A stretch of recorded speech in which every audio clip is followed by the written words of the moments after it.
사랑하는 여러분, 오늘 저는 여러분의 영혼과 육신 그리고 여러분의 인생 전체를 송두리째 올가매고 있는 가장 무섭고 은밀하고도 파괴적인 감옥에 대하여 이야기하고자 합니다. 이 감옥은 차가운 쇠창살로 만들어져 있지도 않고 총을 든 무서운 간수가 지키고 있지도 않습니다. 심지어 여러분의 육신의 눈에는 이 감옥의 벽이 보이지조차 않습니다. 하지만 이 보이지 않는 감옥은 세상의 그 어떤 악명 높은 감옥보다도 더 지독하게 여러분의 무한한 잠재력을 억누르고 있으며 전능하신 하나님께서 여러분을 위해 예비하신 찬란하고도 거대한 기적의 날개를 무참히 꺾어버리고 있습니다. 그 감옥의 이름은 바로 우리의 머릿속에 견고하게 자리 잡은 생각의 틀, The Mold of Thought, 즉 부정적인 자아상과 한계의 사슬입니다. 수십 년 동안 목회를 하면서 수백만 명의 성도들을 만나 상담하고 기도해주며 제가 가장 가슴 아프게 뼈저리게 느낀 것이 하나 있습니다. 수많은 그리스도인들이 십자가의 은혜로 구원을 받고 입술로는 전능하신 하나님, 창조주 하나님을 찬양하면서도 정작 그들의 실제 삶의 현장으로 돌아가면 3차원의 한계에 철저하게 짓눌려 살아간다는 사실입니다. 그들은 제 목양실 문을 두드리고 들어와 퉁퉁 부은 눈으로 피를 토하듯 하소연합니다. 목사님, 저는 도대체 왜 안 되는 걸까요? 새벽마다 눈물로 철야를 하고 며칠씩 굶어가며 금식 기도를 해도 제 인생은 언제나 제자리 걸음입니다. 남들은 기적을 척척 체험하는데 왜 제 삶에는 하늘문이 닫힌 것처럼 캄캄하기만 할까요? 아무리 발버둥 쳐도 이 지독한 빚더미를 벗어날 수 없고 이 끔찍한 가난의 대물림을 끊어낼 수 없으며 제 몸을 갉아먹는 이 병마를 이길 수 없습니다.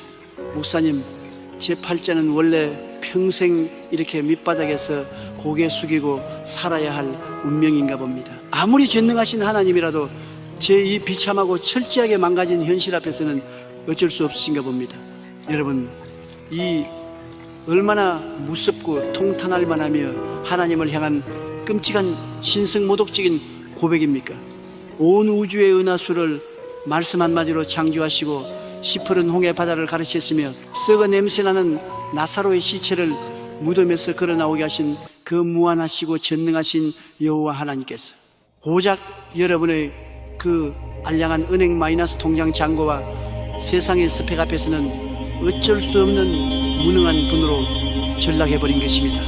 도대체 하나님의 능력이 부족한 것입니까? 아니면 그 능력을 담아내는 우리의 영혼이 병들어 있는 것입니까? 우리가 왜 이토록 끔찍한 영적 패배주의라는 질병에 걸려 스스로를 짓밟고 하나님의 능력을 모욕하게 되는지 아십니까? 이 영적인 비극을 완벽하게 설명해주는 아주 유명하고도 가슴 아픈 우화 하나를 여러분의 마음의 캔버스에 그려드리겠습니다. 어느 서커스단에 가면 아주 거대한 아프리카 코끼리를 볼 수 있습니다. 그 코끼리는 몸무게가 수톤에 달하고 다리 굵기는 아름드리 나무 기둥만 하며 코로 단숨에 집채만 한 바위도 굴려버릴 수 있는 어마어마한 괴력을 가지고 있습니다. 화가 나면 사자나 호랑이도 밟아 죽일 수 있는 동물의 왕입니다. 그런데 아주 놀랍고도 기괴한 광경이 펼쳐집니다. 그 무시무시한 괴력을 가진 거대한 코끼리가 서커스 천막 항구석에 있는 아주 낡고 썩은 작은 나무 말뚝에 새끼손가락 굵기만한 얇은 밧줄로 묶여있는 것입니다. 상식적으로 생각해 보십시오. 그 거대한 코끼리가 마음만 먹고 발을 한번 툭 차기만 해도, 아니 코로 한번 튕기기만 해도 그 썩은 나무 말뚝은 산산조각이 나고 얇은 밧줄은 실밥처럼 끊어질 텐데 그 코끼리는 절대 그 말뚝 주변을 벗어나 도망치려 하지 않습니다. 그저 그 밧줄이 허용하는 반경 1m 안에서만 뱅글뱅글 맴돌며 무기력하게 서 있을 뿐입니다. 도대체 왜 이런 말도 안 되는 일이 벌어지는 것일까요? 코끼리 조련사들은 그 잔인하고도 슬픈 비밀을 이렇게 설명합니다. 서커스단은 코끼리가 태어난 지 얼마 안 된 아주 작고 연약한 새끼 코끼리 시절부터 훈련을 시작합니다. 조련사는 새끼 코끼리 발목에 차갑고 굵은 강철 쇠사슬을 꽁꽁 묶고 그것을 땅속 깊이 밝힌 거대한 강철 말뚝에 단단히 매어 놓습니다. 자유를 빼앗긴 새끼 코끼리는 본능적으로 엄마를 찾고 들판을 뛰놀기 위해 그 사슬을 끊으려 매일같이 발버둥 칩니다. 이리 뛰고 저리 뛰며 온 힘을 다해 몸부림을 칩니다. 사슬이 살을 파고들어 발목에서 붉은 피가 줄줄 흘러내려도 자유를 향한 몸부림을 멈추지 않습니다. 하지만 갓 태어난 새끼 코끼리의 연약한 힘으로는 그 육중한 강철 말뚝을 도저히 뽑을 수 없습니다. 하루가 지나고 일주일이 지나고 한 달이 지나도록 뼈가 으스러지라 당겨보지만 철컥거리는 쇠사슬 소리만 들릴 뿐 현실은 한치도 변하지 않습니다. 그 수백 수천 번의 뼈아픈 실패와 좌절 그리고 발목의 통증을 겪으면서 새끼 코끼리의 뇌리 속에는 마침내 아주 무섭고도 거대한 생각의 틀 하나가 형성됩니다. 아, 이 줄은 내가 아무리 힘을 쓰고 피를 흘려도 절대 끊을 수 없는 거구나. 나는 이 말뚝을 절대로 벗어날 수 없는 운명이구나. 저항해봤자 나만 아플 뿐이야. 그냥 포기하자. 시간이 흘러 10년, 20년이 지났습니다. 이제 그 연약했던 새끼 코끼리는 강철 말뚝 따위는 수백 개도 뽑아버릴 수 있는 거대한 산 같은 어른 코끼리로 성장했습니다. 그의 근육에는 상상할 수 없는 에너지가 차오릅니다. 이제 조련사는 무거운 쇠사슬 대신 끊어지기 쉬운 얇은 삼배밧줄로 강철 말뚝 대신 발로 차면 부러질 수 있는 나무 말뚝으로 바꿔놓습니다. 그럼에도 불구하고 코끼리는 결코 도망치지 않습니다. 아니, 도망칠 시도조차 하지 않습니다. 왜 그렇습니까? 여러분, 이 코끼리를 지금 묶고 있는 것은 그의 발목에 감긴 물리적인 밧줄이 아닙니다. 코끼리를 영원한 노예로 묶어둔 진짜 사슬은 바로 어린 시절에 거듭된 실패와 좌절이 뇌신경 세포 하나하나에 콱 박아놓은 나는 할 수 없다, 나는 여기서 벗어날 수 없다라는 과거의 기억이 만든 생각의 사슬이기 때문입니다. 물리적인 밧줄은 언제든 끊을 수 있지만 할 수 없다는 생각의 밧줄은 코끼리 스스로가 깨닫기 전에는 그 누구도 끊어줄 수 없는 가장 견고한 지옥의 감옥이 되어버린 것입니다. 사랑하는 영적 군사 여러분, 저는 오늘 피를 토하는 심정으로 여러분에게 묻습니다. 이 불쌍하고 무기력한 서커스단의 코끼리가 바로 오늘날 절망과 패배주의에 빠져 살아가는 여러분 자신의 적나라한 자화상은 아닙니까? 여러분은 어린 시절부터 혹은 과거의 수많은 세월 동안 눈에 보이는 3차원의 냉혹한 세상 속에서 끊임없이 거절당하고 버림받고 실패하고 가난에 짓눌리며 뼈아픈 상처들을 받아왔습니다. 너는 찢어지게 가난한 집안에서 태어났으니 죽으라 일해도 부자가 될 수 없어. 너는 남들처럼 좋은 대학을 나오지 못하고 배운 것이 없으니 높은 자리에 올라갈 수 없어. 네 부모도 암으로 돌아가셨으니 너도 결국 그 병에 걸려 고통받다 죽게 될 거야. 너는 뭘 해도 항상 실수투성이고 무능해. 네 주제를 파악해. 세상의 이 저주 섞인 독설들과 수없이 넘어졌던 여러분, 과거의 쓰라린 실패의 경험들이 마치 강철 말뚝처럼 여러분의 영혼 깊숙한 곳에 밝혀버렸습니다. 그리고 그 패배의 경험들은 여러분의 잠재의식 속에 나는 안 돼, 나는 원래 이런 팔자야, 흑수저는 금수저를 이길 수 없어, 병은 운명이야 라는 무서운 쇠사슬을 만들어 여러분의 발목을 칭칭 감아버렸습니다. 그리고 세월이 흘러 여러분은 위대한 하나님의 성전에 발을 들여놓았습니다. 나사렛 예수 그리스도의 보혈을 믿고 구원을 받았습니다. 온 우주를 창조하신 성령님을 여러분의 심장 속에 모셔드렸습니다. 이제 여러분은 3차원의 세상을 단숨에 짓밟고 일어설 수 있는, 세상을 이기는 거대한 영적인 코끼리로 다시 태어난 것입니다. 여러분 안에는 지금 우주를 폭발시킬 수 있는 4차원의 거룩한 성령의 에너지가 용암처럼 펄펄 끓고 있습니다. 그런데 이 얼마나 기가 막힌 노릇입니까? 여러분은 여전히 성경책을 옆에 끼고 성령님을 모시고 있으면서도 과거의 상처와 세상의 잣대라는 썩은 나무 말뚝에 스스로의 영혼을 묶어둔 채 나는 안 돼, 내 능력으로는 어림도 없어, 기적은 특별하고 믿음 좋은 목사님들이나 장로님들에게나 일어나는 거야, 나 같은 먼지 같은 존재에게 무슨 기적이 일어나겠어 라며 예배당 구석에서 한숨만 푹푹 쉬고 있는 것입니다. 여러분, 이것은 단순한 겸손이 아닙니다. 이것은 단순한 마음의 병이 아닙니다. 내가 나 자신을 한계 지을 때 무섭게도 우리는 우리 안에 계신 하나님까지도 그 한계 속에 가두어버리는 영적인 대역죄를 짓게 됩니다. 구약성경 시편 78편 41절에는 하나님의 가슴을 갈기갈기 찢어놓고 그분의 권능을 모욕했던 이스라엘 백성들의 무서운 죄악이 천둥소리처럼 기록되어 있습니다. 그리시 하느님을 고케는 하나 이스라 예스라이 고고하심 이르체 하나 하토다. They turned back and tempted God and limited the Holy One of Israel. 여러분, 이 말씀을 읽을 때 영혼의 전율을 느끼셔야 합니다. 피조물에 불과한 호흡이 끊어지면 흙으로 돌아갈 먼지 같은 인간이 어떻게 우주의 창조주이신 거룩하고 무한하신 하나님을 제한, 리미팅 할 수 있단 말입니까? 어떻게 인간이 하나님의 능력을 막아설 수 있단 말입니까? 하나님의 능력이 유한해서 제한받으신 것이 아닙니다. 이스라엘 백성들은 자신들의 두 눈으로 하나님께서 애굽에 10가지 재앙을 내리시고 홍해를 육지처럼 가르시며 반석을 쳐서 강물 같은 생수를 내시는 그 어마어마한 우주적 권능을 똑똑히 목격했습니다. 그런데 그들이 광야에서 고기가 먹고 싶어지자 어떻게 말했는지 아십니까? 시편 78편 19절과 20절은 그들의 기막힌 반응을 폭로합니다. 그들이 하나님을 대적하여 말하기를 하나님이 광야에서 식탁을 베푸실 수 있으랴. 보라, 그가 반석을 쳐서 물을 내시니 시내가 넘쳤으나 그가 능히 떡도 주시며 자기 백성을 위하여 고기도 예비하시려 하였도다. 보십시오. 그들은 하나님의 능력을 자신들의 얄팍하고 이성적인 생각의 털 속에 구겨 넣어버렸습니다. 물을 내신 것은 인정하지만 고기를 구하기 힘든 이 메마른 광야에서 어떻게 고기까지 주실 수 있겠어?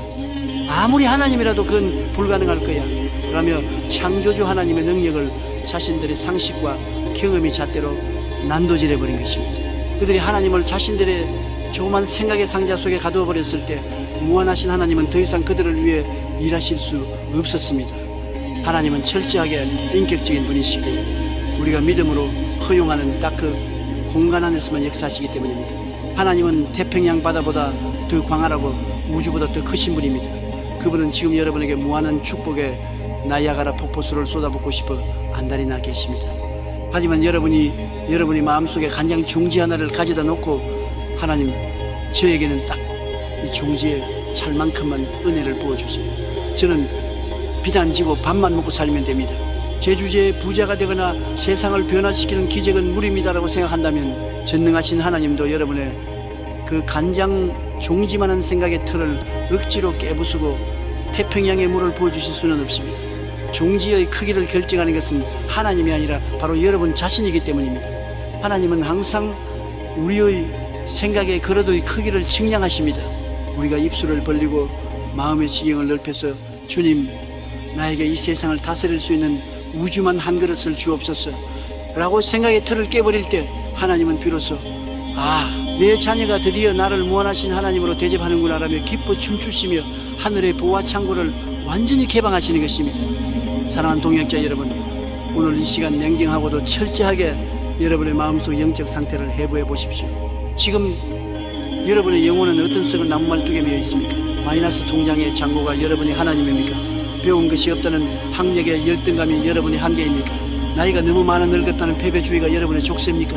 아니면 부모에게 물려받은 유전적인 질병의 내력이 여러분의 운명입니까? 마귀는 지금 이 순간에도 여러분의 귓가에 대고 끊임없이 뱀처럼 속삭입니다. 주제를 파악해라. 송충이는 소리불 먹고 살아야지. 네가 무슨 기적을 바래? 기도는 무슨 놈의 기도야? 현실을 똑바로 봐. 헛된 꿈을 꾸다가는 더 비참하게 망할 뿐이야. 그냥 찌그러져 있어. 지금 당장 예수 그리스도의 이름으로 그 마귀의 새빨간 거짓말을 찢어버리십시오. 그 저주의 혀를 성령의 불로 태워버리십시오. 여러분은 송충이가 아닙니다. 여러분은 이 땅에서 구더기처럼 짓밟히다 죽을 존재가 아닙니다. 여러분은 골고다 언덕에서 나사렛 예수 그리스도께서 물과 피를 다 쏟아부어 그분의 생명값으로 지불하고 사들인 온 우주의 거룩한 상속자이며 왕같은 제사장들입니다. 여러분을 묶고 있는 그 말뚝은 강철이 아닙니다. 그것은 그저 한낱 마귀의 기만 소리, 여러분의 뇌신경 속에 쏘아올린 흑우의 환영에 불과합니다. 오늘 이 자리에서 당장 결단하십시오.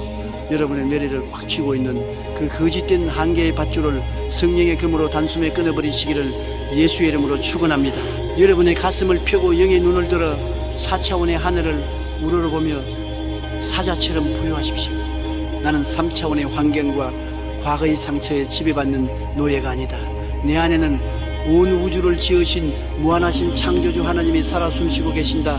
나는 예수 안에서 한계가 없는 무한한 가능성의 존재다. 그렇다면 이토록 수십 년간 뼈저리게 굳어져 버린 패배주의와 메뚜기 같은 열등감을 어떻게 우리 영혼의 밑바닥 뿌리부터 송두리째 뽑아내어 소각할 수 있을까요? 도대체 어떻게 해야 우리의 영적 수용력, spiritual capacity를 무한대로 확장시켜 하나님이 예비하신 그 거대한 기적의 폭포수를 남김없이 담아낼 수 있을까요? 이어지는 제장에서는 우리의 생각을 가두는 가장 무서운 영적 질병인 메뚜기 콤플렉스의 실체를 해부하고 그 병을 완전히 박살낸 뒤 거인들을 밥으로 삼아 씹어먹었던 여호수아와 갈렙의 위대한 영적 도약의 비밀을 파헤쳐 보겠습니다. 여러분의 영혼의 감옥 문이 굉음을 내며 열리고 무한한 4차원의 영광 속으로 빨려 들어갈 준비를 하십시오. 기적은 이미 시작되었습니다. 할렐루야. 사랑하는 여러분, 제1장의 시간을 통해 우리는 무한하신 창조주 하나님을 가두어버리는 세상에서 가장 끔찍하고도 견고한 감옥이 바로 우리 자신의 생각의 틀이라는 것을 뼈저리게 깨달았습니다.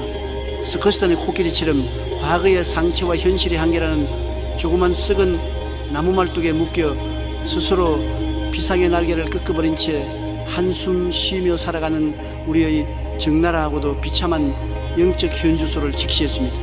이제 우리는 이 썩어빠진 말뚝을 우리 영혼의 밑바닥에서부터 완전히 뽑아내고 옹졸했던 우리의 영적 수용력 스피리추얼 카파시티를 무한대로 확장하는 치열한 영적 수술실로 들어가야 합니다. 이를 위해 저는 오늘 성경의 역사 속에서 인간의 생각의 틀이 한 민족 전체의 운명을 어떻게 완벽하게 파멸시켰는지, 그리고 정반대로 그 생각의 틀을 박살낸 두 사람이 어떻게 상상을 초월하는 기적의 역사를 창조했는지를 보여주는 가장 소름 끼치고도 위대한 사건 하나를 여러분의 눈앞에 펼쳐 보이겠습니다. 이 사건은 수천 년 전 중동 사막의 옛날 이야기가 아닙니다. 이것은 바로 오늘 이 시간 여러분의 가정과 직장과 마음속에서 벌어지고 있는 가장 생생한 영적 전쟁의 축소판입니다. 바로 구약성경 민수기 13장과 14장의 핏빛으로 기록된 카데스 바네아의 비극입니다. 이스라엘 백성들의 출애굽 여정을 머릿속으로 상상해 보십시오.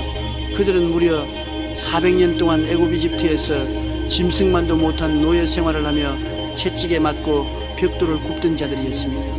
그러나 하나님께서는 그들의 부르짖음을 들으시고 모세를 통해 10가지의 끔찍한 재앙으로 애굽의 심장부를 박살내셨습니다. 이스라엘 백성들은 자신들을 추격해 오던 세계 최강의 애굽 철병거 부대가 시퍼런 홍해 바다의 경랑 속에 수장되는 것을 두 눈으로 똑똑히 목격했습니다.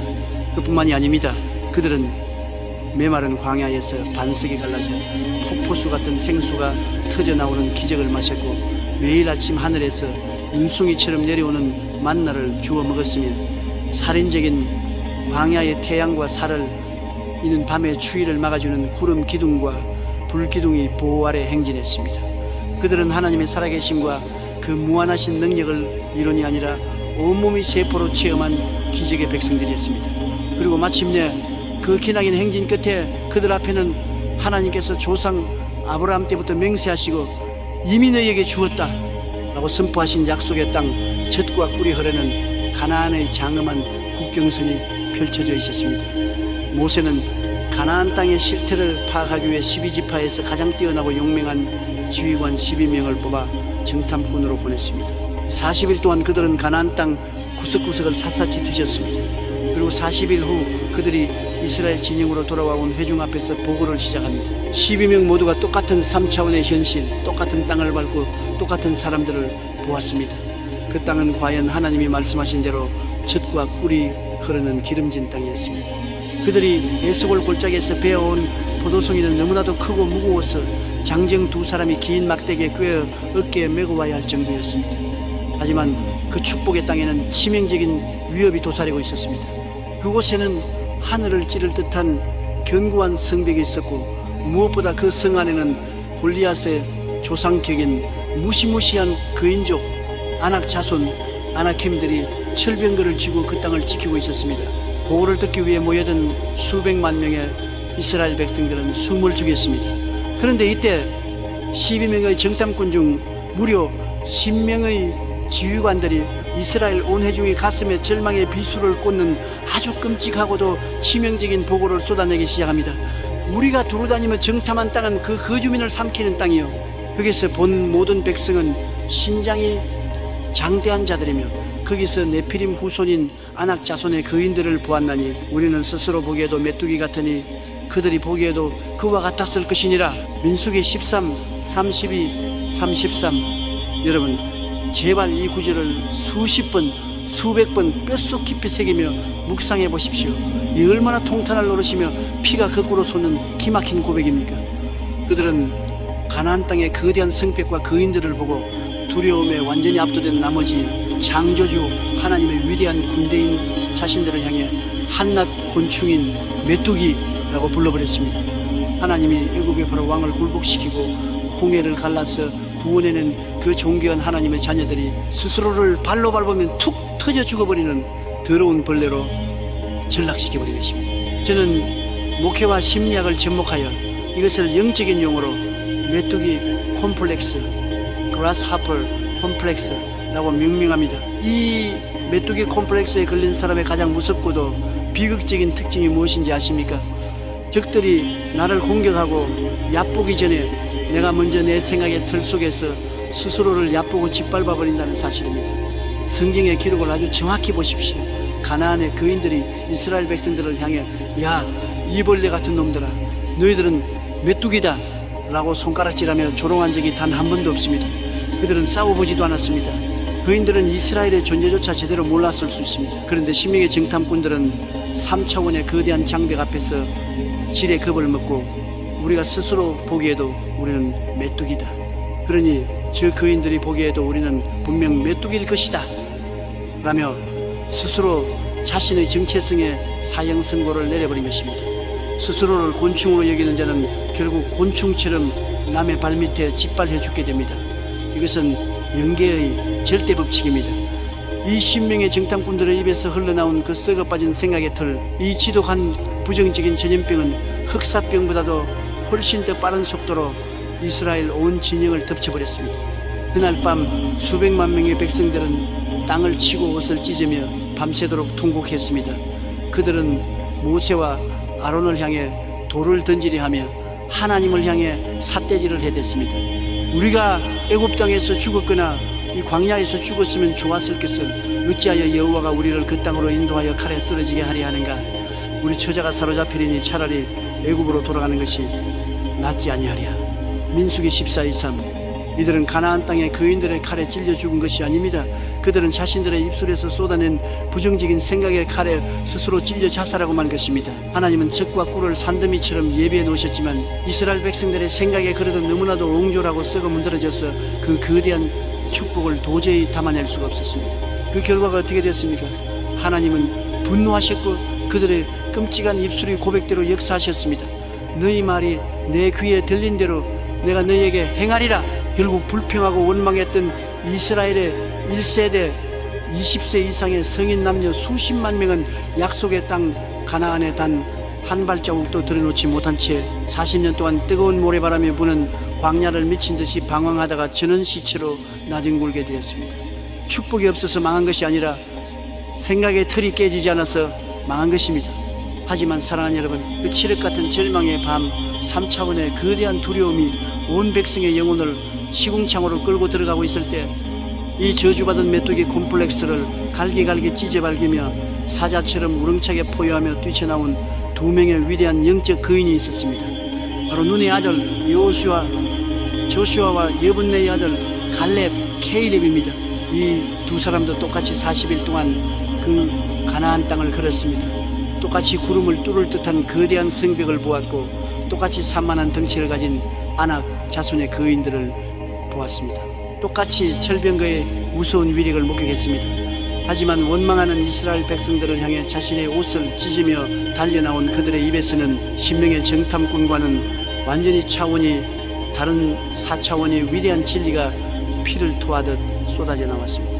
우리가 두루 다니며 정탐한 땅은 심히 아름다운 땅이라 여호와께서 우리를 기뻐하시면 우리를 그 땅으로 인도하여 들으시고 그 땅을 우리에게 주시리라. 이는 과연 젖과 꿀이 흐르는 땅이니라. 다만 여호와를 거역하지는 말라. 또 그 땅 백성을 두려워하지 말라. 그들은 우리의 먹이라. They are our bread. 그들이 보호자는 그들에게서 떠났고 여호와는 우리와 함께 하시느니라. 그들을 두려워하지 말라. 민수기 14:7-9. 할렐루야. 여러분, 이 전율을 뚫고 나오는 온몸의 솜털을 쭈뼛속에 만드는 갈렙의 사자후를 들어보십시오. 심령의 정탐꾼은 거인들을 보고 덜덜 떨며 우리는 발에 발여 죽을 메뚜기다라고 통곡했지만 갈렙은 그 무시무시한 거인들을 바라보며 혀를 내두르고 침을 질질 흘리며 입맛을 다셨습니다. 저 거인들은 저 어마어마한 성벽은 오늘 내 점심 식사 메뉴다. 저들은 나의 밥이다. 저들은 우리가 씹어먹을 한 조 깍방에 불과하다 라고 온 우주를 향해 호통을 친 것입니다. 도대체 어떻게 똑같은 환경, 똑같은 거인을 보고 이렇게 180도 정반대의 고백이 나올 수 있었을까요? 요수아와 갈렙이 유독 밥을 많이 먹어서 근육이 많고 칼싸움을 잘해서 그랬습니까? 절대 아닙니다. 신명의 정탐꾼은 철저하게 3차원의 렌즈를 끼고 세상을 보았습니다. 그들은 아낙 자손 거인의 크기와 육신을 가진 연약한 자신의 크기를 비교했습니다. 당연히 자신이 메뚜기처럼 초라하게 보일 수밖에 없지요. 그러나 요수아와 갈렙은 육신의 눈을 감고 4차원의 영적인 렌즈를 꼈습니다.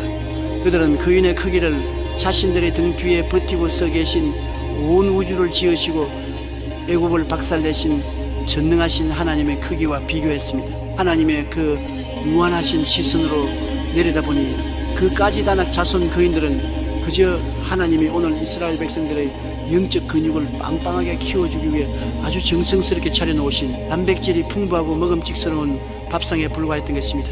왜 하필이면 그들은 거인들을 먹이 브레드라고 표현했을까요? 우리가 밥을 먹으면 어떻게 됩니까? 밥은 소화가 되어 내 뼈가 되고 내 피가 되고 내 근육이 되어 나를 더욱 강하게 만듭니다. 요수아와 갈렙은 이 영적인 원리를 꿰뚫어 보았습니다. 저 거대한 문제들, 저 환난과 핍박이라는 거인들을 우리가 믿음으로 씹어먹고 소화시키면 우리의 영적 근육은 폭발적으로 성장할 것이다. 저들은 나를 죽이러 온 자들이 아니라 나를 강하게 만들기 위해 하나님이 배달시켜 주신 도시락이다. 사랑하는 4차원의 영적 군사 여러분, 저는 오늘 여러분의 영혼을 강하게 흔들어 깨우며 묻습니다. 지금 여러분의 눈앞에 버티고 서 있는 가나안의 거인은 도대체 무엇입니까? 매달 숨통을 조여오는 수억 원에 감당할 수 없는 빚뜸입니까? 의사가 고개를 저으며 내민 말기에 암이라는 절망적인 진단서입니까? 도저히 회복될 기미가 보이지 않는 산산조각 난 부부 관계입니까? 자식들이 빗나간 방황입니까? 아니면 아무리 이력서를 넣어도 도저히 뚫을 수 없는 세상의 거대한 취업의 생명입니까? 그 거대한 현실의 문제 앞에서 여러분은 지금 밤마다 베개를 눈물로 적시며 이렇게 기도하고 계시지는 않습니까? 하나님, 저는 아무 힘도 없고 백도 없는 불쌍한 메뚜기입니다. 세상의 거인이 저를 발버려 합니다. 저는 이 빚을, 이 질병을 넘을 수 없습니다. 제 인생은 여기서 끝났습니다. 저는 망했습니다.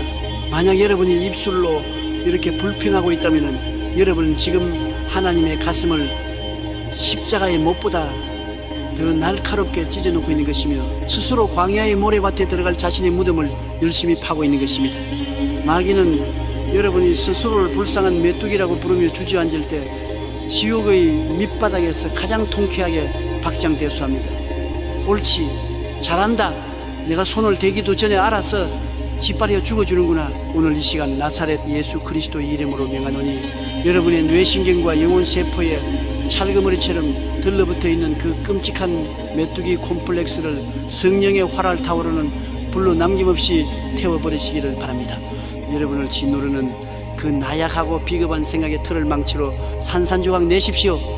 조그만 간장 종지 같은 사고방식을 발로 차버리고 태평양 바다처럼, 아니 우주 전체를 담아낼 수 있는 거대한 영적인 그릇을 준비하십시오. 태산 같은 빚더미가 여러분의 숨을 막고 짓누르려 합니까? 방구석에 숨어서 도망치지 말고 당당하게 문을 열고 나가 그 빚더미의 거인을 정면으로 노려보며 갈렙처럼 입맛을 다시며 포효하십시오. 이 가난의 거인아, 이 더러운 마귀의 앞잡이야, 너는 나를 메뚜기로 만들 수 없다. 너는 오늘 내 영적인 식사 메뉴다. 너는 나를 짓밟으러 온 것이 아니라 하나님께서 나를 억만장자 거부 주후로 훈련시키기 위해 준비하신 영적 트레이닝 코스일 뿐이다. 너는 예수의 이름 앞에 무너져 내릴 나의 바삭바삭한 밥이다. 내가 너를 씹어 삼켜버리겠다. 의사의 절망적인 사형 선고가 담긴 진단서가 여러분의 손에 들려 있습니까? 그 종이 쪼가리 앞에서 울지 마십시오. 그 진단서를 갈기갈기 찢어버릴 듯이 거머쥐고 갈렙의 심장으로 하늘을 향해 외치십시오. 이 불치병의 거인아, 너는 내 몸을 지배할 수 없다. 내 몸은 성령의 전이다. 여호와께서 나와 함께 하시니 이 질병은 나의 믿음의 크기를 만천하에 증명할 위대한 간증의 재료요 내가 맛있게 먹어 치울 나의 밥이다. 예수 그리스도의 채찍에 맞으신 공로로 명하노니 더러운 병만은 내 몸에서 당장 떠나가라. 우리가 믿는 무한하신 하나님은 자신의 생각의 창문을 우주를 향해 활짝 열어젖히고 주님 이 세상의 모든 축복과 기적을 다 부어주셔도 제가 남김없이 담아내겠습니다 라고 담대하게 외치는 영적 거인에게 찾아갔습니다. 여러분의 생각의 그릇이 커지면 커질수록 3차원의 거인들은 좁쌀만큼 작아져서 한낱 곤충처럼 보이게 될 것입니다. 여러분이 밥상을 지배하는 자가 될 것입니다. 자, 이제 징그럽고 비참했던 메뚜기의 허물을 완전히 벗어던지고 세상을 호령하는 4차원의 영적 거인으로 다시 태어난 위대한 여러분, 하지만 우리의 이 놀랍도록 확장된 생각을 영원히 유지하기 위한 치열한 훈련은 오늘 단 하루의 뜨거운 결심만으로 끝나지 않습니다. 마귀는 내일 아침 여러분이 눈을 뜨자마자 또다시 여러분의 생각의 틈바구니로 비집고 들어와 패배와 절망의 가라지를 뿌리려 발악할 것이기 때문입니다. 그렇다면 매일매일 우리를 덮쳐오는 이 세상의 부정적인 오물들을 어떻게 4차원의 에너지로 씻어내고 우리의 영혼을 기적의 주파수에 24시간 내내 완벽하게 동기화시킬 수 있을까요? 이어지는 제3장에서는 우리의 운명을 결정짓는 뇌 속 깊은 곳의 저장소, 잠재의식, subconscious mind를 예수의 보혈과 말씀으로 완전히 해킹하여 기적의 자동 항법 장치로 재프로그래밍, 리프로그래밍하는 소름 돋는 영적 과학의 비밀을 낱낱이 파헤쳐 보겠습니다. 여러분의 두뇌가 폭발적인 하나님의 기적 생산 공장으로 변한 놀라운 체험을 기대하십시오. 십자가의 깃발을 높이 들고 승리의 함성과 함께 거침없이 전진하십시오. 할렐루야. 사랑하는 위대한 4차원의 영적 군사 여러분, 우리는 지난 2장에 치열했던 영적 전쟁을 통해 신명의 정탐꾼을 파멸의 늪으로 몰아넣은 그 징그러운 메뚜기 콤플렉스를 십자가 앞에 내동댕이 치고 박살 내버렸습니다. 그리고 거대한 아낙 자손들을 향해 저들은 나의 밥이다 라고 선포했던 여호수아와 갈렙의 그 위대한 사자오를 우리의 심장 속에 깊이 이식했습니다. 나는 할 수 있다. 나는 메뚜기가 아니다. 내 안에는 온 우주를 창조하신 무한하신 하나님이 살아 숨쉬고 계신다. 여러분의 영혼은 지금 이 뜨거운 확신과 기쁨으로 용암처럼 펄펄 끓어오르고 있을 것입니다. 하지만 여러분, 우리가 부흥회나 예배의 자리에서 이 뜨거운 확신을 안고 세상이라는 현실로 돌아가 문을 여는 바로 그 순간부터 우리는 아주 기이하고도 무서운 모골이 송인해지는 영적 저항에 직면하게 됩니다. 여러분의 이성적인 머리와 입술로는 분명히 나는 승리자다, 나는 부유하다, 내 병은 나았다 라고 힘차게 외치고 있는데 마음 가장 깊은 곳, 보이지 않는 영혼의 밑바닥에서부터 스멀스멀 검은 안개처럼 피어오르는 지독한 불안감과 싸늘한 의심의 목소리를 들어본 적이 있으십니까? 네가 정말 승리자라고, 웃기지 마, 거울을 봐라, 네 꼴이 어떤지, 너는 작년에도 똑같이 다짐했지만 결국 실패했잖아. 너는 어릴 때부터 부모님께 바보 같다고, 넌 커서 아무것도 안 될 거라고 구박만 받고 자랐잖아. 네가 무슨 수로 수십억의 빚을 갚아? 네가 무슨 수로 의사도 포기한 그 끔찍한 불치병을 고친단 말이야. 꿈 깨라, 이 위선자야. 머리의식의 고백과 가슴 잠재의식의 상태가 완전히 따로 노는 끔찍하고도 소름 끼치는 괴리감. 주일날 교회에서는 할렐루야를 외치며 날아갈 것 같다가도 월요일 아침 직장에 출근하거나 밀린 카드 명세서를 보는 순간 심장이 철렁 내려앉으며 다시 깊은 우물의 늪으로 빠져버리는 이 지독한 영적 조울증. 도대체 왜 이런 끔찍한 일들이 우리 삶에서 무한 반복되는 것일까요? 그것은 바로 여러분의 이성 컨셔스 마인드는 하나님의 말씀을 받아들여 기뻐 뛰고 있지만 여러분의 잠재의식 서브컨셔스 마인드라는 거대하고도 깊은 영혼의 지하 창고에는 여전히 과거의 상처, 실패의 찌꺼기, 패배주의의 맹독성 가스들이 산더미처럼 쌓여 악취를 풍기며 썩어가고 있기 때문입니다. 현대 심리학자들과 뇌과학자들의 연구에 따르면 인간의 마음은 거대한 빙산과도 같다고 합니다. 우리가 평소에 인지하고 생각하고 결단하는 의식의 일수는 바다 위로 살짝 드러난 빙산의 일각인 10%에 불과합니다. 반면 바다 수면 아래에 거대하고 시커멓게 숨겨져 있는 나머지 90%의 어마어마한 얼음덩어리가 바로 잠재의식입니다. 이 잠재의식은 참으로 무섭고도 경이로운 저장소입니다. 여러분이 어머니의 뱃속에 잉태되었을 때부터 지금까지 수십 년의 세월 동안 겪었던 모든 사건들, 특히 가장 아팠던 상처, 처절했던 실패, 누군가에게 무참히 거절당했던 뼈아픈 기억, 부모나 권위자로부터 들었던 날카로운 저주의 말들이 비디오 테이프처럼 단 하나도 삭제되지 않고 고스란히 녹화되어 있는 거대한 영혼의 블랙박스입니다. 여러분이 아무리 의식 10%로 나는 성공한다, 나는 기적의 주인공이다 라고 긍정적인 씨앗을 뿌리려 애를 써도 그 씨앗이 심겨야 할 거대한 받친 잠재의식 90%에 온통 가시덤불과 불신앙의 독극물로 오염되어 있다면 어떻게 되겠습니까? 긍정의 씨앗은 뿌리를 내리기도 전에 잠재의식 밑바닥에서 올라오는 과거의 상처와 두려움이라는 맹독에 감염되어 하루아침에 말라 죽어버리고 맙니다. 우리의 인생을 실제로 끌고 가는 운전되는 10%의 얄팍한 의식이 아니라 90%의 거대한 잠재의식이 쥐고 있기 때문입니다. 이 무서운 영적 구조를 꿰뚫어 보신 사도 바울은 로마서 12장 2절에서 우리가 기적을 체험하기 위해 반드시 거쳐야 할 아주 중대하고도 치명적인 영적 수술 하나를 명령합니다. 너희는 이 세대를 본받지 말고 오직 마음을 새롭게 함으로 변화를 받아. Be transformed by the renewing of your mind. 하나님의 선하시고 기뻐하시고 온전하신 뜻이 무엇인지 분별하도록 하라. 여러분, 여기서 마음을 새롭게 함으로 변화를 받아라라는 말씀이 무슨 뜻인지 아십니까? 이것은 단순히 내일부터는 좋은 생각, 착한 생각 좀 하고 살아야지 하는 도덕적인 결심을 뜻하는 것이 아닙니다. 이것은 여러분의 썩어빠진 잠재의식의 하드디스크를 성령의 불로 완전히 포마트 해버리고 하나님의 4차원적인 새로운 운영체제 OS로 아예 싹 다 다시 깔아버리라는 우주의 창조주이신 하나님의 준엄하고도 강력한 명령입니다. 여러분, 컴퓨터가 치명적인 악성 바이러스와 해킹 프로그램에 감염되어 화면이 자꾸 꺼지고 블루스크린이 뜨며 오류가 난다고 가정해 보십시오. 여러분이 그 컴퓨터의 겉모습인 모니터를 반짝반짝하게 닫고 키보드를 수백만 원짜리 최고급으로 바꾼다고 해서 그 컴퓨터가 고쳐집니까? 절대 아닙니다.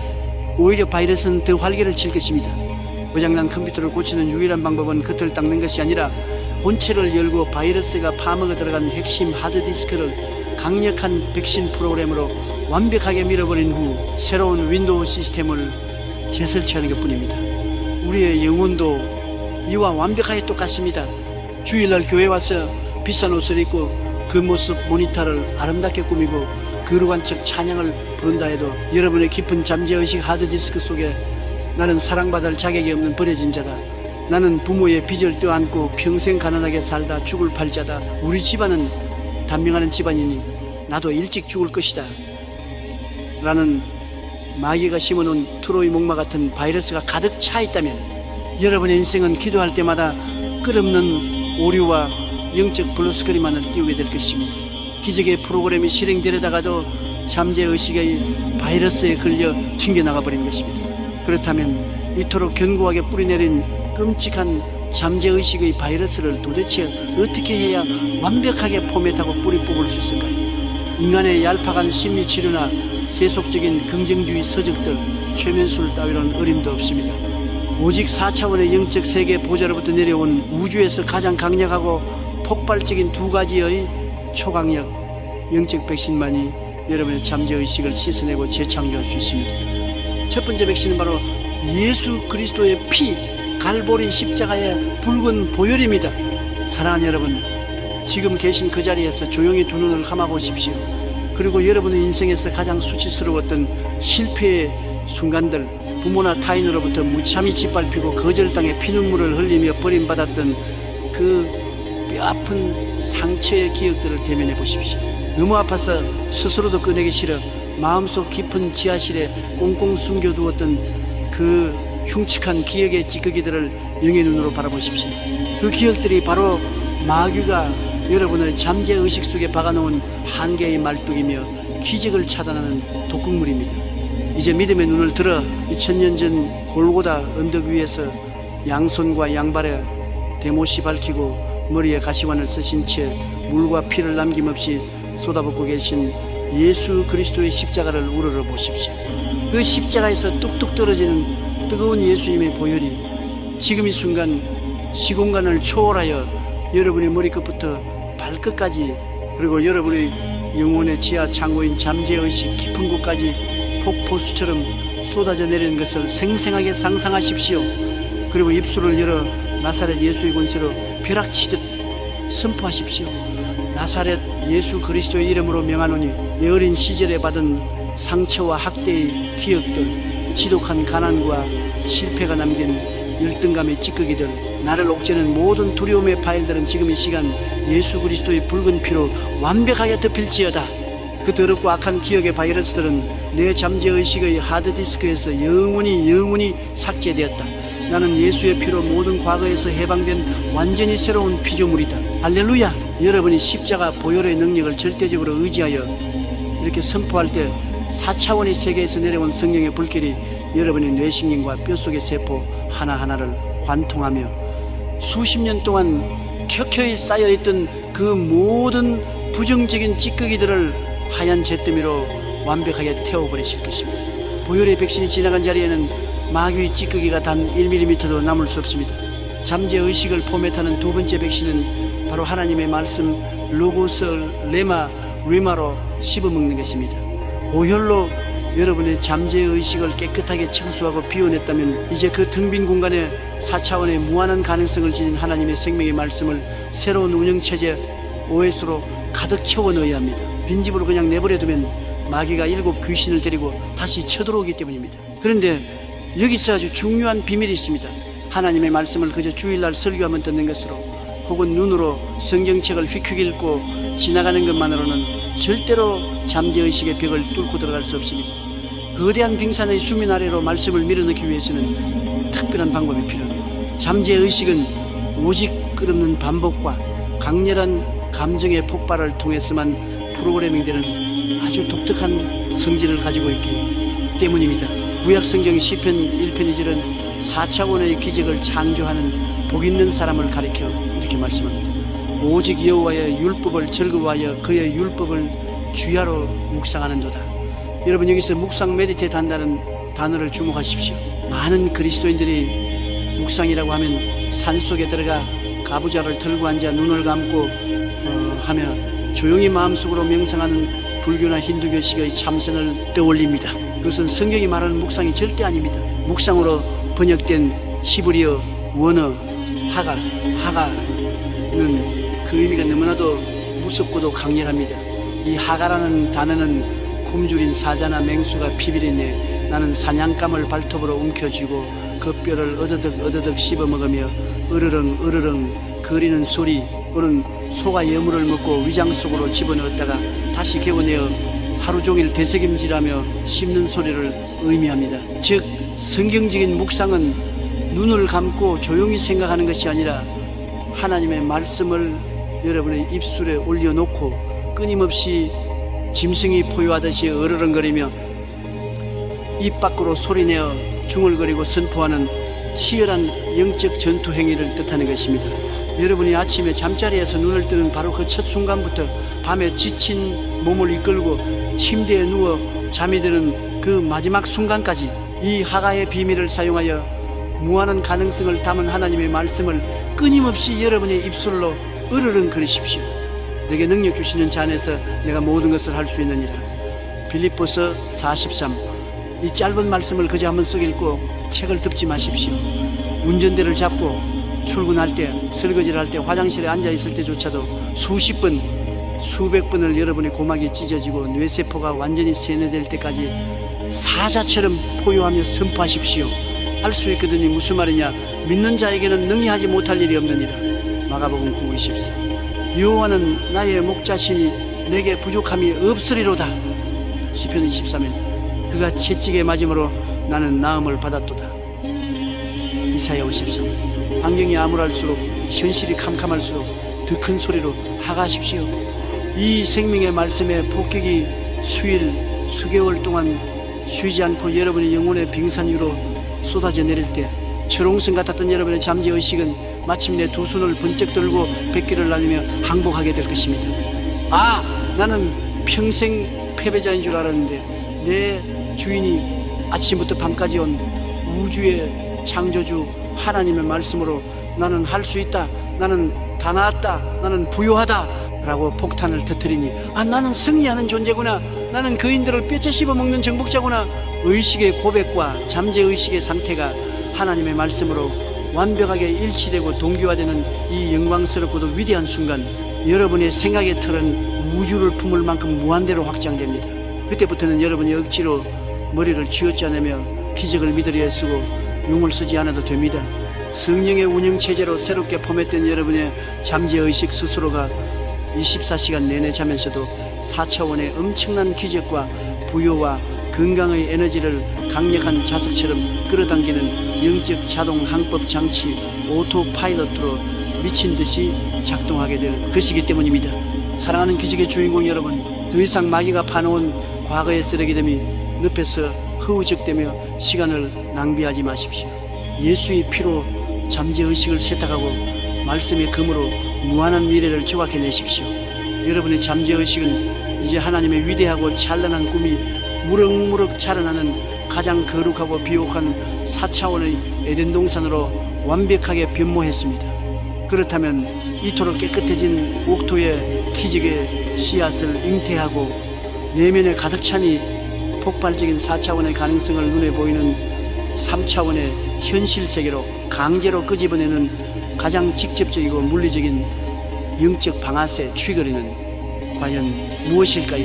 우리의 운명이라는 거대한 배의 방향을 조종하고 보이지 않는 영계의 창조 에너지를 밖으로 쏘아 올리는 우리 몸의 가장 작지만 가장 무섭고 파괴적인 기관, 바로 혀의 권세와 입술의 법칙에 대하여 다음 사장에서 그 우주적인 비밀의 문을 활짝 열어젖히겠습니다. 여러분의 혀가 하나님의 창조 엔진으로 변하여 3차원의 세상을 호령하게 되는 소름 끼치는 기적의 현장으로 계속해서 진격하십시오. 할렐루야. 사랑하는 위대한 4차원의 기적 창조자 여러분, 우리는 지난 3장에 피나는 영적 수술을 통해 과거의 상처와 패배주의로 썩어 들어가던 잠재의식의 하드디스크를 예수 그리스도의 붉은 보혈로 완벽하게 씻어내었습니다. 그리고 그 텅 빈 거룩한 공간에 무한한 가능성을 지닌 하나님의 생명의 말씀을 새로운 운영체제로 강력하게 설치했습니다. 이제 여러분의 영혼은 티 없이 맑은 백지와도 같으며 여러분의 생각의 지경은 우주를 품을 만큼 무한대로 확장되었습니다. 4차원의 전능하신 성령님은 지금 바로 여러분을 통해 일하시기 위해 기적의 엔진의 시동을 켜고 만반의 준비를 마치셨습니다. 그런데 여러분, 이처럼 내면의 완벽한 영적 준비를 마쳤음에도 불구하고 이 엄청난 하나님의 가능성을 눈에 보이는 3차원의 물질 세계로 출력 아웃풋을 해내는 마지막 관문에서 수많은 성도들이 자신의 손으로 기적의 메인 스위치를 툭 꺼버리는 너무나도 어처구니 없고 끔찍한 범죄를 저지르고 맙니다. 도대체 무엇이 그 공들여 쌓은 기적의 탑을 하루아침에 무너뜨리는 것일까요? 그것은 바로 우리가 하루에도 수천 번씩 무심코 내뱉는 부정적인 언어 습관, 즉 오염된 입술의 열매 때문입니다. 현대 과학자들은 말소리가 그저 성대를 울려 나오는 공기의 파동이나 진동에 불과하다고 말할지 모릅니다. 하지만 영적인 세계에서 우리가 매일 사용하는 말월슨 결코 단순한 소리가 아닙니다. 말은 우리의 생각과 혼을 담아 4차원의 영적 세계로 날아다주는 살아있는 영적인 그릇이며 무형의 4차원 창조 에너지를 유형의 3차원 현실로 깎고 다듬어 조각해내는 날카로운 창조의 도구입니다. 하나님께서 온 우주를 창조하실 때 무엇을 사용하셨습니까? 망치나 톱이 아닙니다. 오직 말씀 빛이 있으라 이런 언어의 도구를 사용하셨습니다. 하나님의 형상을 닮은 우리 인간의 입술에도 그와 똑같은 창조의 권세가 주어져 있는 것입니다.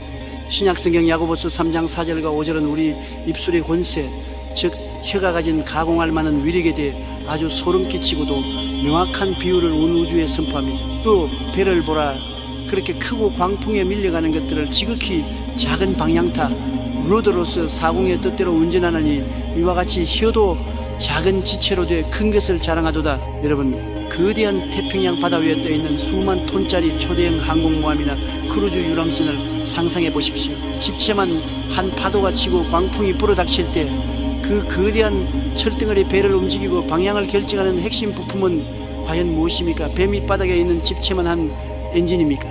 화려한 조타실의 레이더입니까? 아닙니다. 배의 맨 뒤통수 시퍼런 물속에 보이지 않게 숨겨져 있는 아주 작고 얇은 새 조각, 바로 방향타키입니다. 교타실의 선선장이 그 조그만 방향타를 왼쪽으로 단 1도만 돌리면 수만 톤의 거대한 배 전체가 뱃머리를 돌려 거센 파도를 뚫고 왼쪽으로 나아갑니다. 오른쪽으로 돌리면 오른쪽으로 갑니다. 만약 그 거대한 배의 엔진이 아무리 강력하고 성능이 뛰어나다 할지라도 그 배의 방향타가 파멸의 암초를 향해 고정되어 있다면 어떻게 되겠습니까? 그 배는 강력한 엔진의 힘 때문에 오히려 더 빠른 속도로 암초에 정면 충돌하여 수많은 사람을 태운 채 바다 깊은 곳으로 산산조각나 침몰하고 말 것입니다. 사랑하는 여러분, 여러분의 인생, 여러분의 가정, 여러분의 사업이라는 이 거대한 배를 험난한 세상의 바다에서 이끌고 가는 그 결정적인 방향타가 무엇인지 아십니까? 그것은 여러분의 통장 잔고도 아니요, 여러분의 학벌도 아니요, 여러분의 인맥도 아닙니다. 여러분의 운명을 좌우하는 유일한 방향타는 바로 여러분의 코 밑에 붙어있는 조그맣고 축축한 3인치짜리 살점, 바로 혈통계입니다. 여러분이 아무리 철야 기도를 하고 잠재의식을 말씀으로 새롭게 하며 무한한 가능성을 꿈꾼다 할지라도 여러분의 입술의 방향타가 매일같이 안된다, 죽겠다, 망했다란 불가능의 암초를 향해 꺾여 있다면 여러분 안에 계신 성령님의 그 거대한 기적의 엔진도 결국 여러분의 삶을 파멸과 질병과 가난의 암초로 맹렬하게 끌고 갈 수밖에 없는 것입니다. 이것은 헌금이 부족해서가 아닙니다.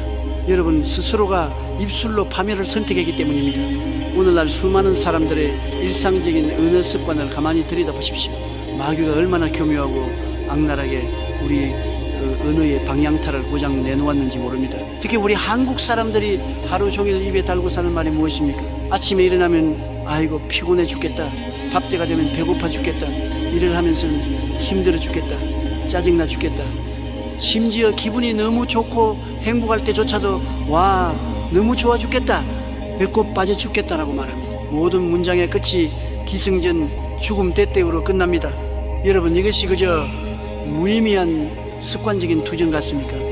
여러분이 미치겠다, 못 살겠다, 죽어버리고 싶다 라고 생각 없이 내뱉을 때 영적인 세계와 여러분의 육체 안에서는 소름 끼치는 일들이 벌어집니다. 여러분의 뇌신경과 어느 중추신경은 즉각적으로 온몸의 100쪽의 세포에 비상사태를 선포하며 이렇게 명령을 내립니다. 명령하달, 우리 주인이 지금 죽고 싶단다. 모든 면역세포는 활동을 멈추고 파업을 시작하라. 질병을 향해 문을 열어라. 그뿐만이 아닙니다. 4차원 세계의 공중 혼세를 잡은 악한 마귀와 귀신들은 여러분의 그 썩은 입술의 고백을 듣는 순간 환호성을 지릅니다. 그들은 여러분의 그 부정적인 말을 영적인 법적 근거로 삼아 합법적으로 여러분의 삶에 쳐들어와 가난과 질병과 파괴의 저주를 폭포수처럼 쏟아붓게 되는 것입니다. 구약성경 잠언 18장의 11절은 온 우주의 생사를 가르는 절대적인 헌법을 이렇게 피토하듯 선포합니다. 죽고 사는 것이 혀의 힘에 달렸나니 혀를 쓰기 좋아하는 자는 그 열매를 먹으리라. Death and life are in the power of the tongue. 여러분 이 말씀이 옛날 사람들의 과장된 농담으로 들리십니까? 아닙니다. 이것은 여러분의 목숨줄을 쥐고 있는 피 묻은 진리입니다. 무한한 가능성의 세계로 들어가기 위해, 기적의 주인공이 되기 위해 여러분이 오늘 밤 당장 치러야 할 가장 처절하고 피 터지는 전투는 바로 여러분의 영혼의 사전에서 불가능, 절망, 죽음이라는 단어를 완전히 도려내는 입술의 혁명입니다. 이제 여러분의 입술을 무한하신 하나님의 스케일에 맞게 완전히 튜닝하십시오. 4차원의 영성을 소유한 자, 성령의 인침을 받은 자의 입술에는 결코 나는 할 수 없다, 상황이 너무 힘들다, 이제 포기해야겠다라는 3차원의 쓰레기 같은 패배의 단어가 1mm도 존재해서는 안 됩니다. 세상 환경이 아무리 여러분의 목을 옥죄어도, 지갑에 단돈만은 한 장 남아있지 않아도, 빚쟁이들이 대문을 두드려도, 몸은 병들어 중환자실 침상에 누워 산소호흡기를 꽂고 있을지라도 여러분의 입술의 방향타는 반드시 기필코 무조건 생명과 기적과 승리의 항구를 향해 꺾여 있어야만 합니다. 사업의 부도 위기 앞에서 벼랑 끝에 서 있습니까? 두려움에 사시나무 떨듯 떨며 입술을 열지 마십시오. 오히려 피가 나도록 입술을 깨물고 방향타를 억지로 돌리십시오. 아이고 우리 회사는 이제 끝났다, 망했다라고 통곡하지 말고 텅 빈 사무실 한가운데 서서 이렇게 사자후를 토하십시오. 할렐루야. 인간의 끝은 하나님의 위대한 시작이다. 이 경제적 위기는 하나님께서 내 사업의 지경을 100배 1000배로 넓히시려는 위대한 변장된 축복이다. 나사렛 예수의 이름으로 명하노니 가나안의 귀신은 떠나가고 하늘의 창고는 열릴지어다. 나는 반드시 겁으로 일어선다. 여러분의 뱃속으로 나는 사랑하는 자녀가 엇나가고 가정이 산산조각 날 위기에 처해 있습니까? 남편과 아내를 향해 삿대질하며 저 왼수 때문에 내가 못 살아, 내 인생은 내 때문에 망했어라고 저주의 독화살을 쏘지 마십시오. 그 화살은 결국 여러분의 심장에 꽂힙니다. 무릎을 꿇고 눈물을 삼키며 방향타를 기적을 향해 돌리십시오. 우리 가정은 십자가 예수의 피로 완벽하게 덮였다. 내 남편은 변화되어 하나님의 거룩한 영적 제사장이 될 것이다. 내 엇나간 자녀는 하나님이 마지막 시대에 크게 쓰실 위대한 도구로 훈련받는 중이다. 나는 지금 육신의 눈으로는 보이지 않으나 성령 안에서 우리 가정이 완벽하게 회복되고 축복받은 것을 확실히 믿고 선포한다. 제가 서대문에서 세계 최대의 교회를 처음 개척할 당시의 일입니다. 저는 지독한 폐결핵 말기 환자였고 약 살 돈조차 없는 찢어지게 가난한 천막교회의 비쩍 마른 전도사에 불과했습니다. 기침을 할 때마다 시뻘건 핏덩어리가 쏟아져 나왔습니다. 어느 날 우연히 저를 본 동네 사람들과 신학교 동기들이 저에게 꿈이 뭐냐고 비웃으며 물었습니다. 그때 저는 앙상하게 뼈만 남은 갈비뼈를 움켜쥐고 입가에 흐르는 피를 닦아내며 하늘을 향해 이렇게 미친 듯이 외쳤습니다. 나는 세계에서 제일 큰 교회를 세울 것입니다. 나는 완벽하게 건강해져서 전 세계를 누비며 수천만 명에게 복음을 전하는 하나님의 위대한 종이 될 것입니다. 사람들은 저를 보고 미쳤다고 손가락질했습니다. 죽어가는 폐병쟁이여 허황된 헛소리라고 조롱하며 침을 뱉었습니다. 그러나 여러분, 저는 사람들의 비웃음과 차가운 현실의 고통 앞에서도 결코 제 입술의 방향타를 빼앗기지 않았습니다. 저는 3차원의 절망적인 현실, 죽음의 냄새가 진동하는 그 천막 속에서 홀로 4차원의 생명과 무한한 가능성의 언어만을 미친 사람처럼 뱉어냈습니다. 그리고 수십 년이 지난 지금 어떻게 되었습니까? 그 핏기 없는 입술로 토해내며 선포했던 그 무한의 언어는 단 한 글자도 땅에 떨어지지 않고 3차원의 현실 속에서 완벽하고도 거대하게 창조되었습니다. 죽어가던 폐병쟁이는 전 세계를 누비는 봉사가 되었고 찢어진 천막은 100만 성도가 모이는 세계 최대의 교회로 역사 속에 우뚝 섰습니다. 할렐루야. 사랑하는 여러분, 하나님은 결코 그 어떤 환경 앞에서도 제한받지 않으십니다. 그동안 여러분 스스로가 여러분의 부정적인 입술로 하나님을 제한하고 기적의 문을 닫아버리고 있었을 뿐입니다. 이제 우리의 입술을 제단 숯불로 정결케 하고 여러분의 인생을 송두리째 바꿀 무한한 창조의 거대한 엔진 스위치를 켤 시간입니다. 제가 지금부터 기적의 언어를 선창할 테니 여러분이 계신 그 방에서, 그 지하철 안에서, 그 사무실에서 체면을 다 집어던지고 여러분의 뱃속 가장 깊은 곳, 영혼의 밑바닥에서부터 끌어올린 가장 큰 목소리로 뼈가 부서질 듯한 간절함을 담아 이 무한의 언어를 따라 외치십시오. 여러분을 짓누르던 3차원의 환경이 쩌렁쩌렁 울리도록, 틈을 노리던 마귀의 심장이 멎어버리도록 담대하게 선포하십시오. 음성톤을 폭발적으로 높여서 사자후를 토하듯이 강력하게, 나는 나사렛 예수 그리스도 안에서 완전히 새로운 피조물이다. 내 사전에는 불가능이란 단어는 없다. 나를 묶고 있는 3차원의 모든 가난과 질병과 한계는 예수의 이름으로 산산조각 났다. 나는 영혼이 잘된 같이 범사에 잘되고 강건한 자다. 나는 축복을 나누어주는 거부치프다. 나는 머리가 되고 결코 꼬리가 되지 않는다. 내게 능력 주시는 자 안에서 나는 모든 것을 능히 할 수 있느니라. 아멘, 아멘, 할렐루야. 위대한 영적 군사 여러분, 여러분이 눈물을 흘리며 방금 토해낸 그 폭발적인 창조의 언어들이 지금 이 순간 4차원의 연계를 거대하게 진동시키고 있습니다. 여러분의 삶에 굳게 닫혀 녹슬어 있던 기적의 무쇠문들을 완전히 박살내고 활짝 열어젖혔음을 확실히 믿고 찬양하시길 바랍니다. 여러분의 혀는 이제 죽음을 부르는 흉기가 아닙니다.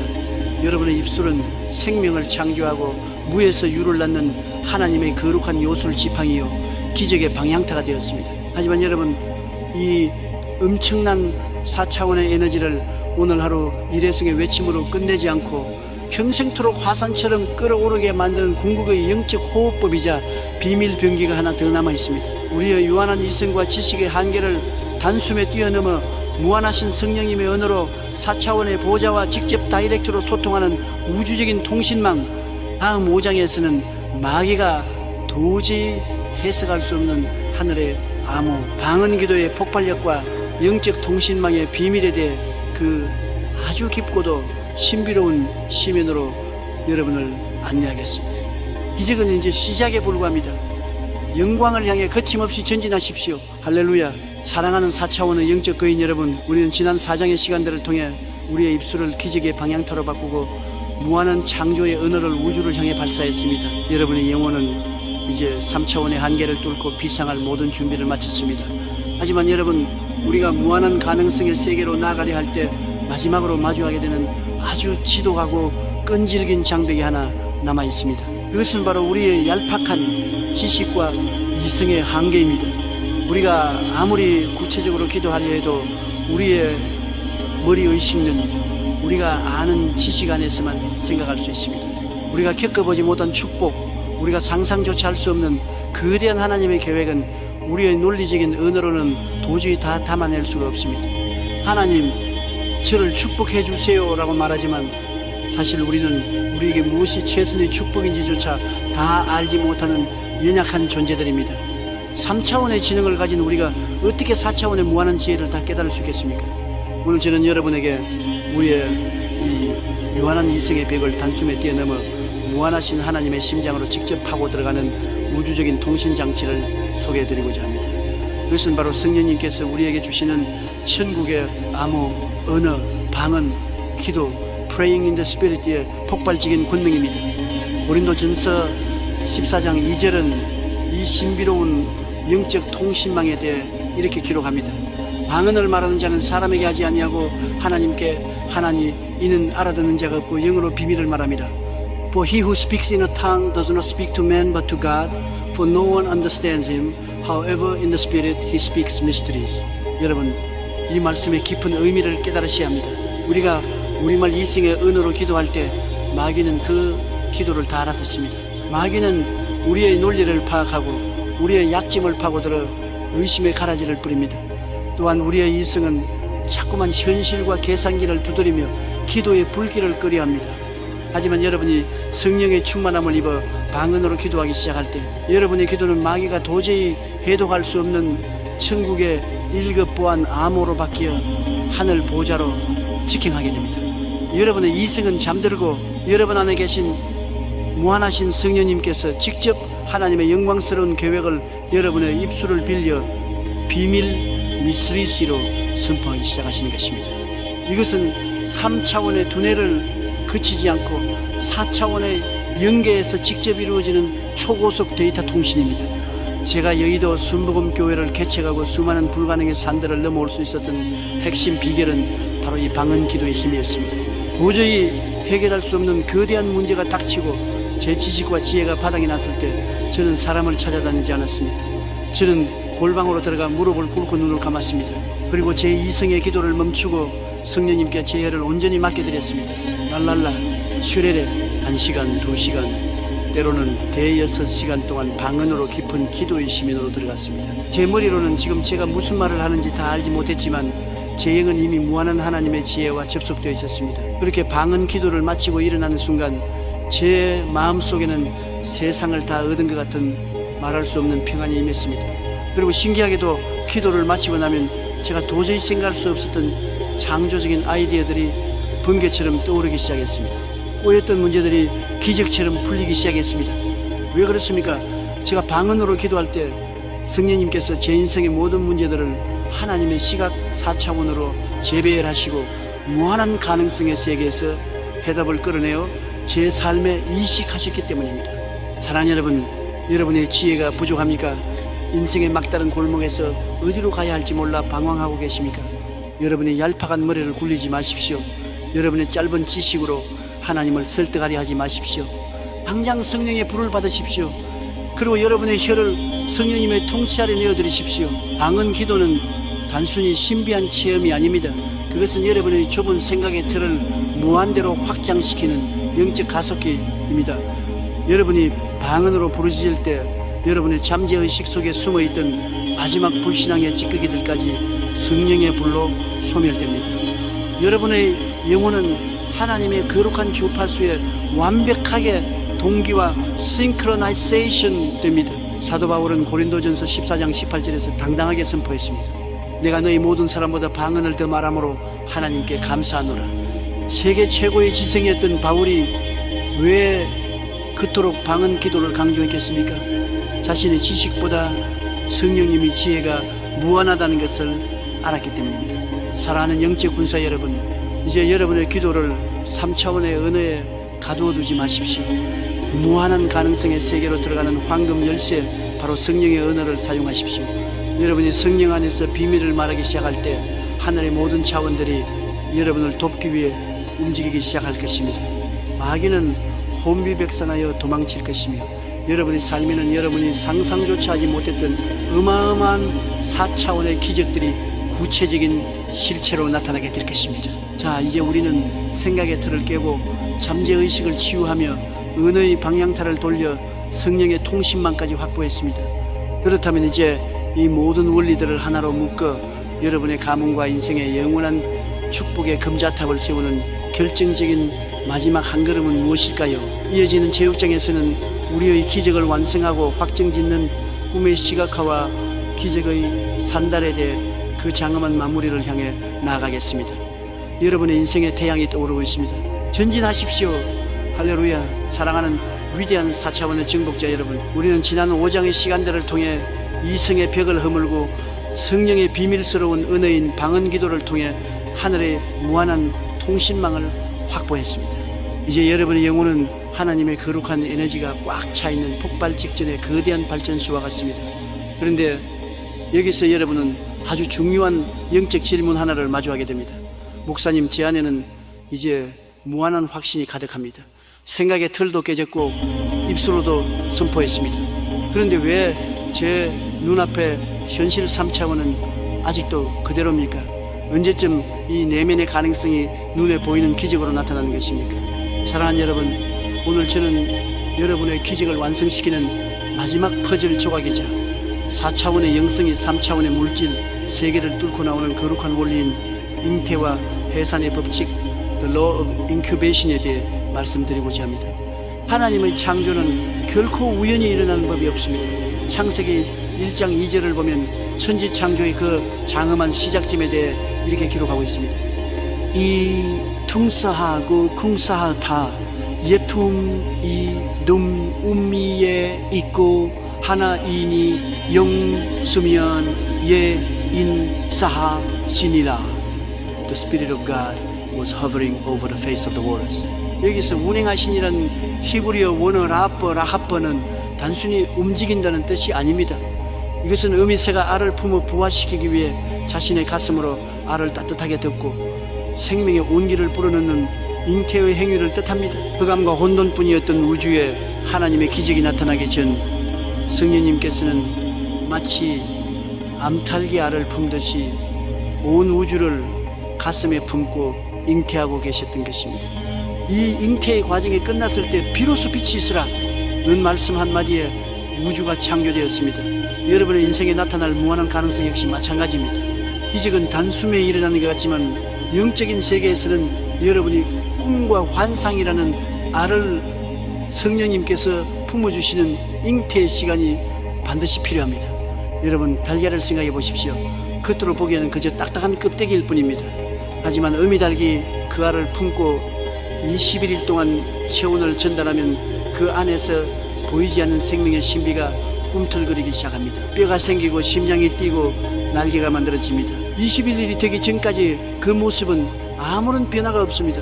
하지만 21일이 차는 그 순간 껍데기를 깨고 살아있는 병아리가 세상 밖으로 튀어나옵니다. 많은 성도들이 이 21일의 잉태기간을 견디지 못하고 기적을 유산시키고 맙니다. 기도한 지 일주일이 되었는데 아무 일도 일어나지 않는다고 해서 에이, 안 되나 보라며 알을 내팽개쳐버립니다. 차가운 바닥에 내동댕이 쳐진 알은 결국 생명을 잃고 썩어버립니다. 기적의 유산입니다. 사랑하는 여러분, 여러분의 생각에 틀을 깨고 품은 그 무한한 꿈이 있습니까? 비록 눈에는 아무 증거 안 보이고 귀에는 아무 소리 안 들리고 손에는 잡히는 것 없을지라도 여러분은 지금 성령님의 가슴 속에서 기적을 잉태하고 있다는 사실을 단 1초도 의심하지 마십시오. 여러분의 마음을 4차원의 거룩한 인큐베이터로 만드십시오. 눈을 감으면 이미 이루어진 기적의 모습이 사진처럼, 아니 영화처럼 생생하게 상영되어야 합니다. 이미 건강해진 당신이 산을 뛰어오르는 모습, 이미 부유해진 당신이 가난한 자들을 돕는 모습, 이미 회복된 당신의 가정이 웃음꽃을 피우는 그 환상을 끊임없이 마음의 가슴으로 품고 따뜻하게 태우십시오. 성령님은 여러분이 품고 있는 그 그림 위에 덮이십니다. 여러분이 죽음과 절망의 그림을 품으면 성령님은 일하실 수 없지만 여러분이 무한한 가능성과 승리의 그림을 품고 주님 감사합니다, 이미 이루어졌습니다라고 감사의 온기를 불어넣으면 성령님은 그 그림을 재료 삼아 3차원의 현실 세계의 기적의 실체를 만들어내십니다. 이제 여러분의 영혼에 선포하십시오. 나는 지금 기적을 임신 중이다. 내 안에서 하나님의 위대한 가능성이 자라나고 있다. 세상의 환경이 나를 속일지라도 내 안의 생명은 멈추지 않는다. 해산의 때가 이르면 온 천하가 깜짝 놀랄 하나님의 영광이 내 삶을 통해 터져 나올 것이다. 무한한 가능성의 세계로의 초대는 이제 끝났습니다. 이제는 여러분이 그 주인공으로 살아갈 시간입니다. 생각의 틀을 깬 여러분의 앞길에는 이제 홍해가 갈라지고 여리고 성이 무너지는 기적만이 기다리고 있습니다. 여러분은 결코 혼자가 아닙니다. 무한하신 하나님이 여러분과 함께 하십니다. 자, 이제 기적의 해산을 향해 당당하게 걸어나가십시오. 여러분의 믿음대로 될지어다. 여러분의 꿈대로 될지어다. 무한한 가능성의 주인공이 된 여러분을 축복합니다. 할렐루야. 끝까지 승리하십시오. 사랑하는 위대한 4차원의 기적 창조자 여러분, 우리는 지난 6장의 시간을 통해 하나님의 무한한 가능성을 마음속에 잉태하고 기적이 3차원의 현실로 부화할 때까지 절대 포기하지 않고 품어내는 잉태와 해산의 법칙에 대해 깊이 나누었습니다. 여러분의 가슴 속에는 지금 성령님의 따뜻한 온기로 데워지고 있는 거룩한 기적의 알이 숨쉬고 있습니다. 그런데 여러분, 우리가 이 기적의 알을 품고 미래를 향해 힘차게 나아가려 할 때 우리의 발목을 뒤에서 강하게 잡아당기는 아주 끔찍하고도 지독한 영적 세력이 하나 있습니다. 마귀는 우리가 앞을 향해 전진하는 것을 막기 위해 우리 앞길에 장애물을 설치하기도 하지만 그보다 훨씬 더 치명적이고 악랄하게 사용하는 전술이 있습니다. 그것은 바로 우리로 하여금 자꾸만 고개를 돌려 뒤를 돌아보게 만드는 것입니다. 무한한 가능성의 세계 4차원의 영광스러운 미래로 들어가기 위해 우리가 오늘 반드시 기필코 쳐서 부수어야 할 마지막 장애물은 바로 과거라는 이름이 쇠사슬입니다. 사람들은 저마다 무거운 과거의 짐을 등에 짊어지고 살아갑니다. 어떤 사람은 뼈아픈 실패와 파산의 과거를 짊어지고 있습니다. 내가 10년 전 그 사람은 망하지 않았어도, 내가 그 사람에게 사기만 당하지 않았어도라며 매일 과거의 무덤을 파헤치며 눈물을 흘립니다. 어떤 사람은 끔찍한 상처와 학대의 과거에 묶여 있습니다. 우리 부모님이 나를 그렇게 때리지만 않았어도, 내 전 남편이 나를 그렇게 비참하게 버리지만 않았어도라며 과거의 상실감에 갇혀 있습니다. 심지어 어떤 사람은 영광스러웠던 과거의 성공에 갇혀 있기도 합니다. 내가 왕년에는 잘 나갔는데 내가 옛날에는 이런 대우를 받던 사람이 아닌데 라며 현실을 비관합니다. 여러분, 과거가 슬프든 기쁘든 과거의 실패에 묶여있든 과거의 영광에 묶여있든 상관없습니다. 여러분의 시선이 지금 여러분의 등 뒤 과거를 향해 고정되어 있는 한 여러분은 단 한 발자국도 무한한 가능성의 미래로 나아갈 수 없습니다. 과거의 밧줄에 묶인 채 미래를 향해 뛰려고 하는 것은 닻을 내린 채로 배의 엔진을 최고 속도로 돌리는 것과 같은 어리석은 자살 행위입니다. 구약성경 창세기 19장에는 우리의 시선이 과거를 향할 때 얼마나 끔찍한 파멸이 임하는지를 보여주는 소름 끼치는 사건이 기록되어 있습니다. 바로 소돔과 고모라 성의 멸망과 롯의 아내에 관한 이야기입니다. 소돔과 고모라는 죄악이 하늘을 찔러 하나님의 무서운 진노의 심판을 받게 되었습니다. 하나님은 천사들을 보내어 의인인 롯과 그의 가족들을 성 밖으로 구출해 내셨습니다. 하늘에서 유황과 불이 비오듯 쏟아지기 직전 천사들은 롯의 가족에게 아주 엄중하고도 단호한 절대 명령 하나를 내립니다. 도망하여 생명을 보존하라. 돌아보거나 들에 머물지 말고 산으로 도망하여 멸망함을 면하라. 창세기 19, 17. 절대로 무슨 일이 있어도 뒤를 돌아보지 말라는 것이었습니다. 롯과 두 딸은 앞만 보고 미친 듯이 달렸습니다.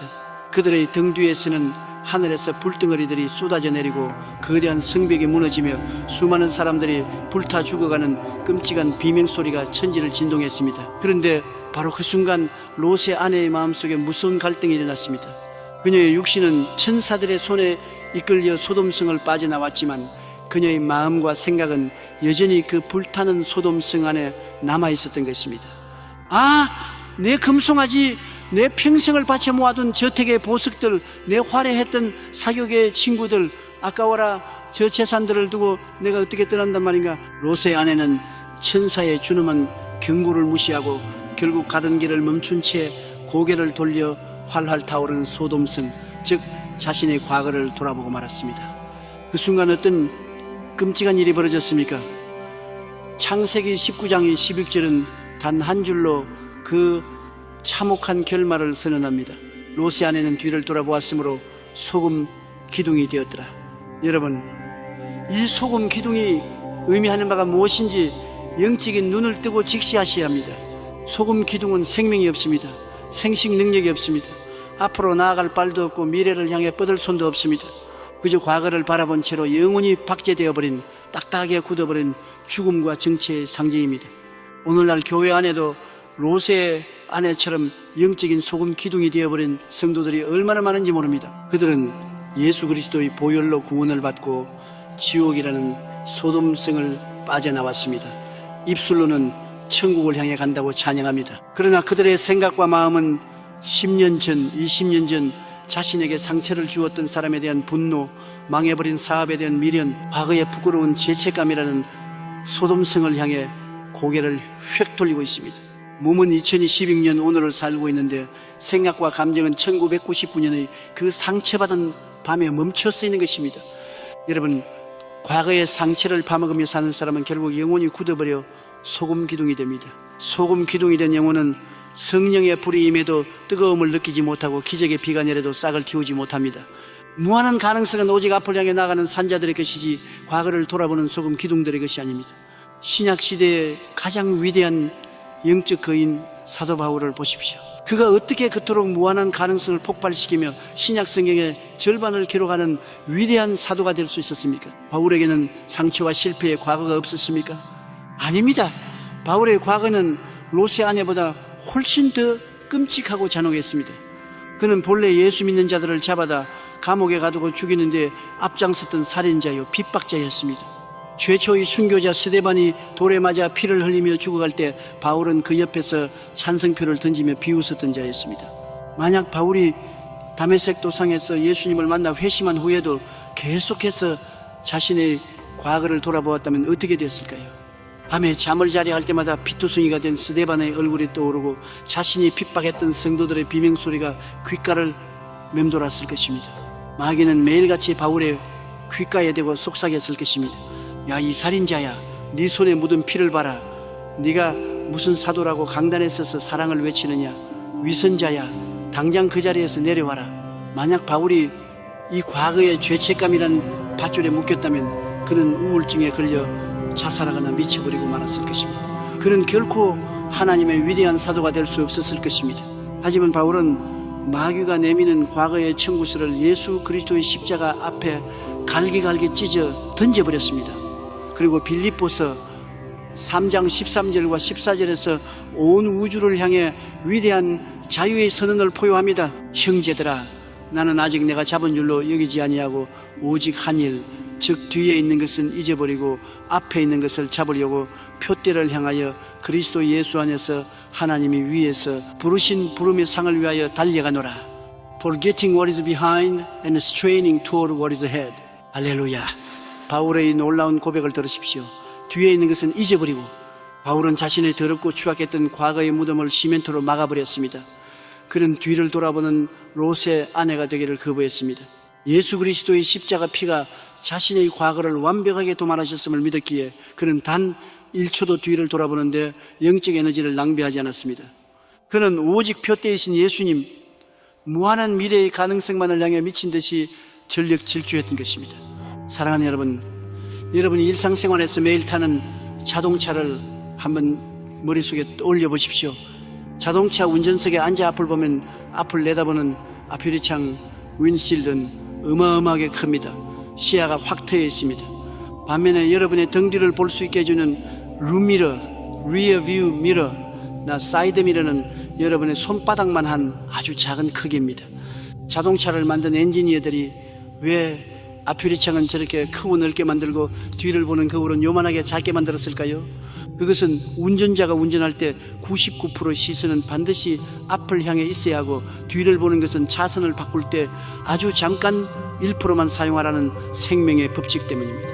만약 여러분이 고속도로에서 시속 100km로 달리면서 거대한 앞유리창은 쳐다보지도 않고 그 조그만 룸미러만 뚫어지게 쳐다보며 운전한다면 어떻게 되겠습니까? 불과 1분을 넘기지 못하고 앞차를 들이받거나 절벽으로 굴러떨어져 산산조각 낮추고 말 것입니다. 우리의 인생에는 자동차도 완벽하게 똑같습니다. 하나님은 여러분의 미래 무한한 가능성의 세계를 바라보는 영적인 앞유리창을 온 우주만큼 거대하게 만들어 놓으셨습니다. 그런데 여러분은 왜 십자가의 보혈로 이미 다 지워져 버린 그 조그만 과거의 룸미러만 뚫어지게 쳐다보며 인생을 운전하려 하십니까? 내가 옛날에 그 남자만 안 만났어도, 그때 그 땅을 샀어야 했는데, 우리 부모님이 나를 대학만 보내줬어도, 언제까지 그 룸미러만 쳐다보며 원망과 후회의 눈물을 흘리시렵니까? 여러분이 과거의 거울만 쳐다보고 있는 한 여러분의 인생은 3차원의 암초에 부딪혀 파산하고 침몰할 수밖에 없습니다. 지금 당장 과거라는 이름의 룸미러를 부숴버리십시오. 예수 그리스도께서 십자가에서 다 이루었다 라고 외치시며 피를 쏟으실 때 여러분이 과거의 모든 저주와 실패와 부끄러움과 가난의 청구서는 이미 완벽하게 결제되어 영원한 불바다에 던져졌습니다. 하나님조차도 여러분의 회개한 과거를 기억하지 않으시겠다고 성경에 수없이 약속하셨습니다. 그런데 왜 여러분 스스로가 그 과거의 쓰레기통을 뒤적거리며 마귀에게 먹잇감을 던져주고 있습니까? 오늘 이 시간 나사렛 예수 그리스도의 이름으로 여러분의 영혼을 올가매고 있는 과거의 쇠사슬을 끊어버리십시오. 자신에게 상처를 주었던 사람을 용서하십시오. 그것은 그 사람을 위한 것이 아니라 여러분 자신이 과거의 감옥에서 빠져나와 4차원의 미래로 날아가기 위해 그 밧줄을 칼로 끊어내는 생존의 몸부림입니다. 실패했던 여러분 자신을 향해서 선포하십시오. 나의 과거야, 나는 이제 너와 아무 상관이 없다. 너는 십자가와 함께 무덤에 장사되었다. 내 뒤에 있는 것은 철저하게 잊어버리고 나는 성령님이 내 앞유리창에 펼쳐놓으신 찬란하고 무한한 미래의 표대를 향해 오늘부터 맹렬하게 달려갈 것이다. 과거의 족쇄가 풀려나고 시선이 온전히 미래를 향해 고정되는 이 영광스러운 순간, 여러분의 영혼은 드디어 저 우주 끝까지 날아오를 수 있는 완벽한 자유와 가벼움을 얻게 됐습니다. 자, 이제 과거라는 무거운 짐까지 벗어던지고 완전히 자유로워진 여러분, 무한한 가능성의 세계로 진입한 우리는 이제 이 엄청난 축복과 기적들을 어떻게 나의 일상 속으로 가져와 열매를 맺게 할 수 있을까요? 다음 제8장에서는 생각의 틀을 깬 우리가 일상생활 속에서 3차원의 환경을 지배하고 다스리는 실질적인 영적 권세, 창조적 믿음의 행동 양식에 대하여 낱낱이 파헤쳐 보겠습니다. 기적은 머무르는 것이 아니라 전진하는 것입니다. 힘차게 나아가십시오. 할렐루야. 사랑하는 위대한 4차원의 기적 창조자 여러분, 우리는 지난 7장의 뜨거운 눈물의 시간을 통해 우리의 발목을 무겁게 짓누르고 있던 과거의 상처와 실패, 그리고 죄책감이라는 지독한 쇠사슬을 성령의 검으로 완벽하게 끊어버렸습니다. 소돔성을 뒤돌아보던 롯의 아내의 저주를 끊어내고 이제 우리의 영적인 시선은 오직 저 광활하고 무한한 앞유리창, 성령님께서 예비하신 찬란한 미래의 표대만을 향해 완벽하게 고정되었습니다. 여러분의 영혼은 이제 과거의 무거운 짐을 모두 벗어 던진 채 깃털처럼 가벼워져서 저 높은 4차원의 하늘을 향해 독수리처럼 비상할 모든 준비를 마쳤습니다. 생각의 틀도 깨어졌고 입술의 방향타도 맞추어졌으며 성령의 방언으로 하늘의 보좌와 다이렉트로 통신망도 연결되었습니다. 그런데 위대한 영적 군사 여러분, 우리가 이 모든 내면의 영적인 세팅을 완벽하게 마쳤다고 해서 방구석에 가만히 앉아 눈만 감고 있으면 하늘에서 돈다발이 뚝 떨어지고 병이 저절로 낫는 것일까요? 절대 그렇지 않습니다. 이것이 바로 오늘날 수많은 기독교인들이 빠져있는 가장 치명적이고 헛된 신비주의의 함정입니다. 그들은 생각의 틀을 깨고 위대한 기적을 마음속에 품었다고 하면서도 정작 현실에서는 단 한 발자국도 움직이지 않은 채 감나무 밑에 누워 입만 벌리고 감이 떨어지기만을 기다리고 있습니다. 오늘 저는 여러분이 마음속에 잉태한 그 4차원의 무한한 에너지를 눈에 보이는 3차원의 물질 세계로 착상시키고 여러분의 일상생활 속에서 환경을 지배하고 다스리는 가장 강력하고 실질적인 영적 권세, 바로 창조적 믿음의 행동 양식의 The Action of Creative Faith에 대하여 우주적인 비밀의 문을 열고자 합니다. 신약 성경 야고보서 2장 20절은 헛된 신비주의자들의 정수리를 내리치는 무서운 번개와도 같은 진리를 선포합니다. 영혼 없는 팔이 파는 것같이 이 하늘이 없는 꼬무는 꼬이니라. As the body without the spirit is dead, so faith without deeds is dead. 여러분, 이 말씀을 심장에 새기십시오. 믿음은 명사가 아닙니다. 믿음은 가만히 머릿속으로 믿습니다라고 생각하는 지적동이나 감정적인 떨림이 아닙니다. 성경이 말하는 진짜 믿음은 철저하게 동사 verbi이며 땀을 흘리고 근육을 움직이는 물리적인 행동 액션입니다.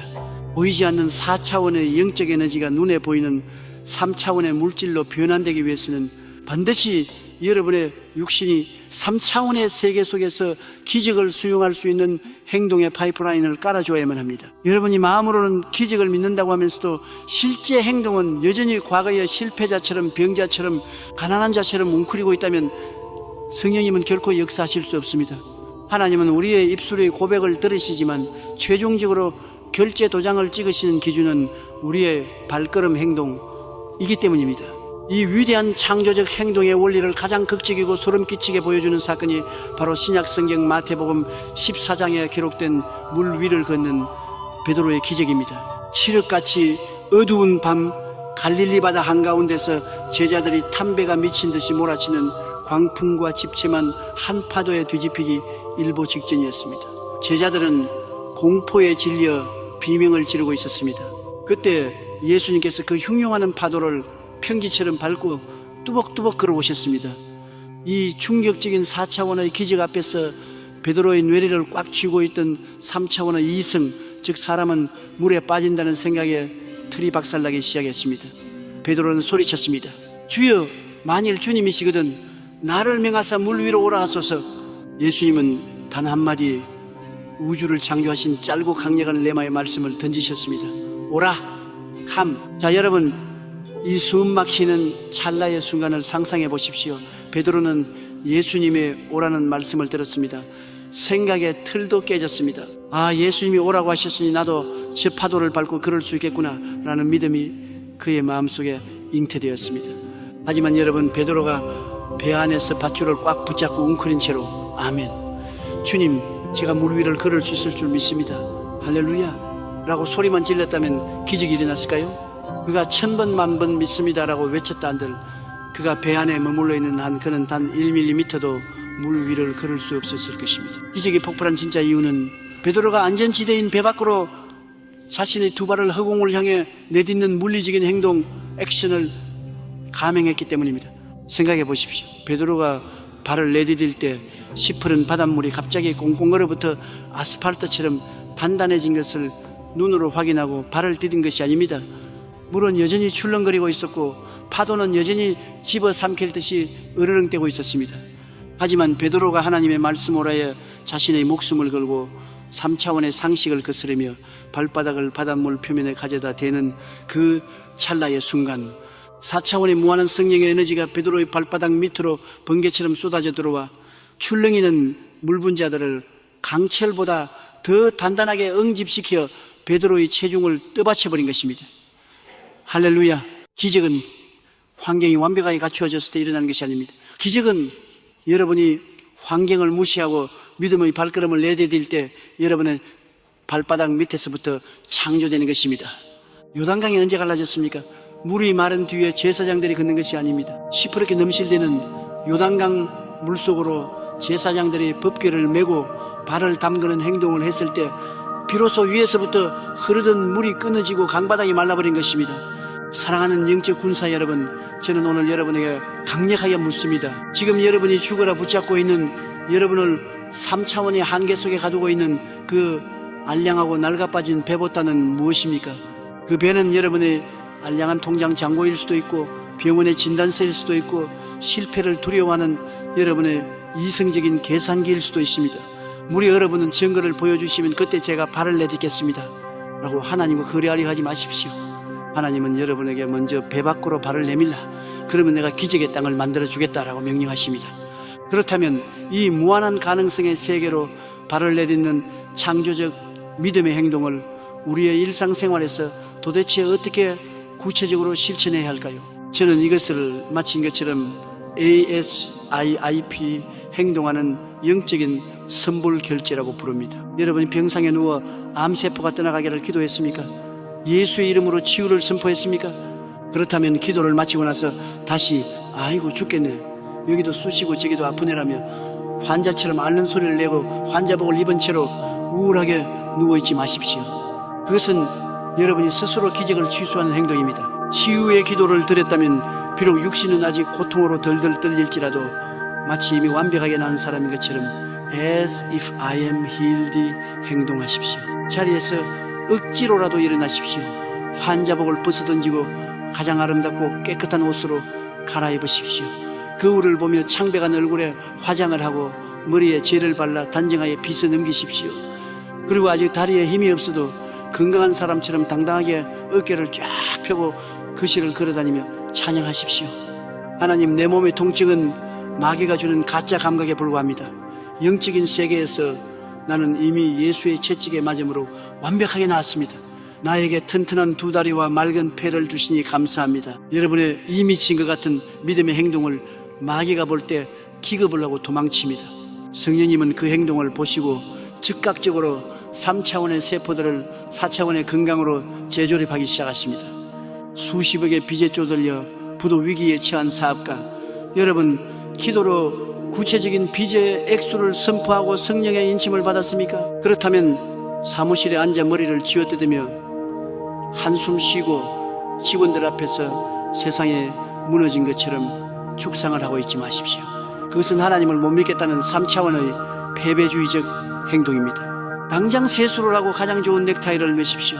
그리고 마치 수백억의 계약을 방금 체결하고 돌아온 세계적인 기업의 회장인 것처럼 As if I am a billionaire, 당당하게 미소를 지으며 걸으십시오. 사무실 한가운데 서서 직원들에게 긍정의 에너지를 뿜어내십시오.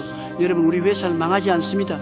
하나님께서 지금 우리를 위해 어마어마한 축복의 파이프라인을 뚫고 계십니다. 내일 당장 결제할 돈이 없어도 걱정하지 마십시오. 창조주가 우리 회사의 진짜 회장님이십니다. 여러분이 이렇게 환경을 비웃으며 당당하게 4차원의 제왕처럼 행동할 때 보이지 않는 영계에서는 이미 거대한 천군 천사들이 동원되어 여러분의 사업장에 필요한 물질의 통로를 열어젖히기 위해 미친듯이 일하기 시작합니다. 제가 목회 초창기 지독한 가난 속에 천막 교회를 하던 시절이었습니다. 먹을 쌀조차 없어서 맹물로 배를 채울 때도 많았습니다. 하지만 저는 동네를 걸어다닐 때 결코 어깨를 움츠리거나 가난한 전도사처럼 불쌍한 표정을 짓지 않았습니다. 저는 낡은 구두를 반짝반짝하게 닦아 신고 비록 옷은 흐름에도 가슴을 활짝 펴고 마치 수십만 명의 성도를 거느린 세계 최대 교회의 총회장인 것처럼 위풍당당하게 걸어다녔습니다. 제가 골목을 누비며 속으로 외쳤던 소리가 무엇인지 아십니까? 비켜라! 전 세계를 호령하는 하나님의 위대한 종이 나가신다. 이 동네의 모든 마귀들아, 짐 싸서 도망가라. 사람들은 저를 보고 저 가난한 전도사가 드디어 미쳤구나라고 손가락질했습니다. 하지만 저는 사람들의 시선 따위는 신경 쓰지 않았습니다. 저는 미친 것이 아니라 4차원의 렌즈를 끼고 영적인 선불 결제를 하며 기적의 리허설을 하고 있었던 것입니다. 그리고 수십 년이 지난 지금 제가 행동으로 연기했던 그 모든 마치 인 것처럼의 리허설은 단 하나도 빠짐없이 3차원의 현실 속에서 완벽한 실체로 나타났습니다. 할렐루야. 사랑하는 4차원의 기적 창조자 여러분, 기적을 기다리지 마십시오. 여러분이 기적을 향해 걸어 들어가야 합니다. 오늘 당장 여러분의 삶의 현장을 4차원의 위대한 연극 무대로 바꾸십시오. 하나님이 여러분의 감독이십니다. 여러분은 이 무대의 주인공입니다. 배우가 슬픈 연기를 하면은 몸에서 슬픈 호르몬이 나오고 눈물이 흐릅니다. 여러분이 기쁨과 승리와 부요함의 연기를 완벽하게 해낼 때 여러분의 몸과 주변 환경은 그 연기를 진짜로 착각하고 3차원의 기적을 생산해내기 시작합니다. 여러분은 메뚜기가 아닙니다. 여러분은 지질한 패배자가 아닙니다. 여러분은 우주를 통치하시는 왕의 자녀들입니다. 오늘부터 왕처럼 말하고 왕처럼 걷고 왕처럼 밥을 먹고 왕처럼 당당하게 환경을 호령하십시오. 자, 이제 생각의 틀을 깨고 입술을 열어 선포하며 마침내 물리적인 행동으로 환경까지 지배하게 된 여러분, 우리는 이제 기적을 창조하는 모든 준비를 마쳤습니다. 하지만 이 엄청난 기적의 불씨가 우리 당대에서 끝나지 않고 우리의 자녀와 수천 대에 이르기까지 폭포수처럼 흘러가게 만드는 영원한 우주의 법칙이 하나 남아 있습니다. 이어지는 제구장에서는 무한한 가능성의 세계를 유지하고 증폭시키는 절대적인 영계의 경제 법칙, 심음과 거둠의 원리와 희생의 씨앗에 대하여 아주 깊고도 장엄한 비밀의 문을 열겠습니다. 여러분의 지경이 온 세계로 확장될 것입니다. 전진하십시오. 할렐루야. 사랑하는 위대한 4차원의 기적 창조자 여러분, 우리는 지난 시간들을 통해 과거의 쇠사슬을 끊어내고 배 밖으로 발을 내딛는 창조적 믿음의 행동을 통해 3차원의 환경을 지배하는 위대한 영적 권세의 자리에까지 올랐습니다. 여러분의 생각의 그릇은 이제 우주를 품을 만큼 무한대로 커졌고 여러분의 입술과 행동은 기적을 부활시키는 완벽한 인큐베이터가 되었습니다. 그런데 여러분, 우리가 이 무한한 가능성의 세계, 이 4차원의 영광스러운 차원에 영원히 머무르며 그 축복을 우리 당대뿐만 아니라 자자손손 수천 대에 이르기까지 폭포수처럼 흘러가게 만들기 위해서는 반드시 통과해야 할 우주적인 절대 법칙이 하나 있습니다. 우리의 생각을 가두고 있는 수많은 3차원의 틀 중에서 인간의 뼛속 가장 깊은 곳에 찰그머리처럼 들러붙어 있는 가장 이기적이고 지독한 생각의 틀, 바로 결핍의 두려움, fear of scarcity, 과음표짐의 콤플렉스를 완전히 박살내는 위대한 영적 경제 법칙, 바로 아스테리스크 운임포 고에 비 the law of sowing and reaping. 아스테리스크입니다. 3차원의 물질 세계를 살아가는 인간의 타락한 이성은 우리에게 끊임없이 이렇게 속삭입니다. 세상의 자원은 한정되어 있다. 네가 남에게 주면 그만큼 네 몫은 줄어든다. 네가 살려면 무조건 움켜쥐어야 한다. 절대 남에게 빼앗기지 마라. 네 코가 석잔데 누구를 돕는단 말이냐. 꽉 쥐고 있으라. 이것이 세상의 경제학입니다.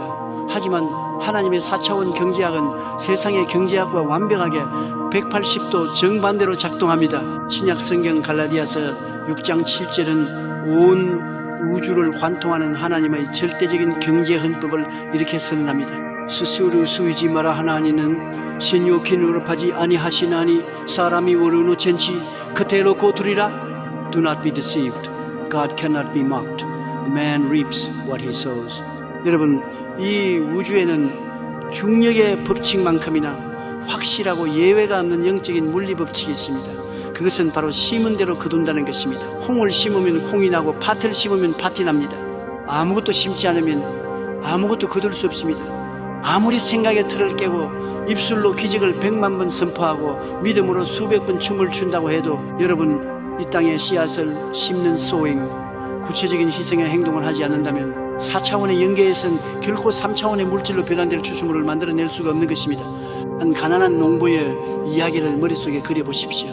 지독한 흉년이 들어서 온 가족이 굶어 죽을 위기에 처했습니다. 농부의 창고에는 이제 내년에 심을 벽시 한 자루밖에 남지 않았습니다. 3차원의 이성은 농부에게 소리칩니다. 야, 당장 저 벽시를 솥에 넣고 끓여 먹어라. 저걸 먹어야 내 가족이 하루라도 더 살 것 아니냐. 만약 농부가 그 벽시를 먹을 양식 브레드로 생각하고 삶아 먹어버린다면 그들은 오늘 하루는 배를 채울지 모르지만 내년에는 100% 굶어 죽고 맙니다. 하지만 위대한 농부는 어떻게 합니까? 가족들이 배고프다고 울부짖어도 농부는 눈물을 머금고 그 벽시 자루를 움켜쥐고 꽁꽁은 들판으로 나갑니다. 그리고 차가운 흙을 파고 그 벽시를 던져넣습니다. 3차원의 눈으로 보면 그것은 미친 짓입니다. 흙 속에 벽시를 버리는 짓입니다. 하지만 농부는 알고 있습니다. 이 벽시는 먹어 없앨 양식이 아니라 내일의 기적을 창조할 희생의 씨앗, seed of sacrifice이라는 것을 말입니다. 땅에 심겨 썩어진 한 알의 벽씨는 이듬해 가을이 되면 30배, 60배, 100배의 폭발적인 생명력으로 증폭되어 수만 개의 나달로 돌아온다는 4차원의 증폭 법칙을 믿고 있는 것입니다.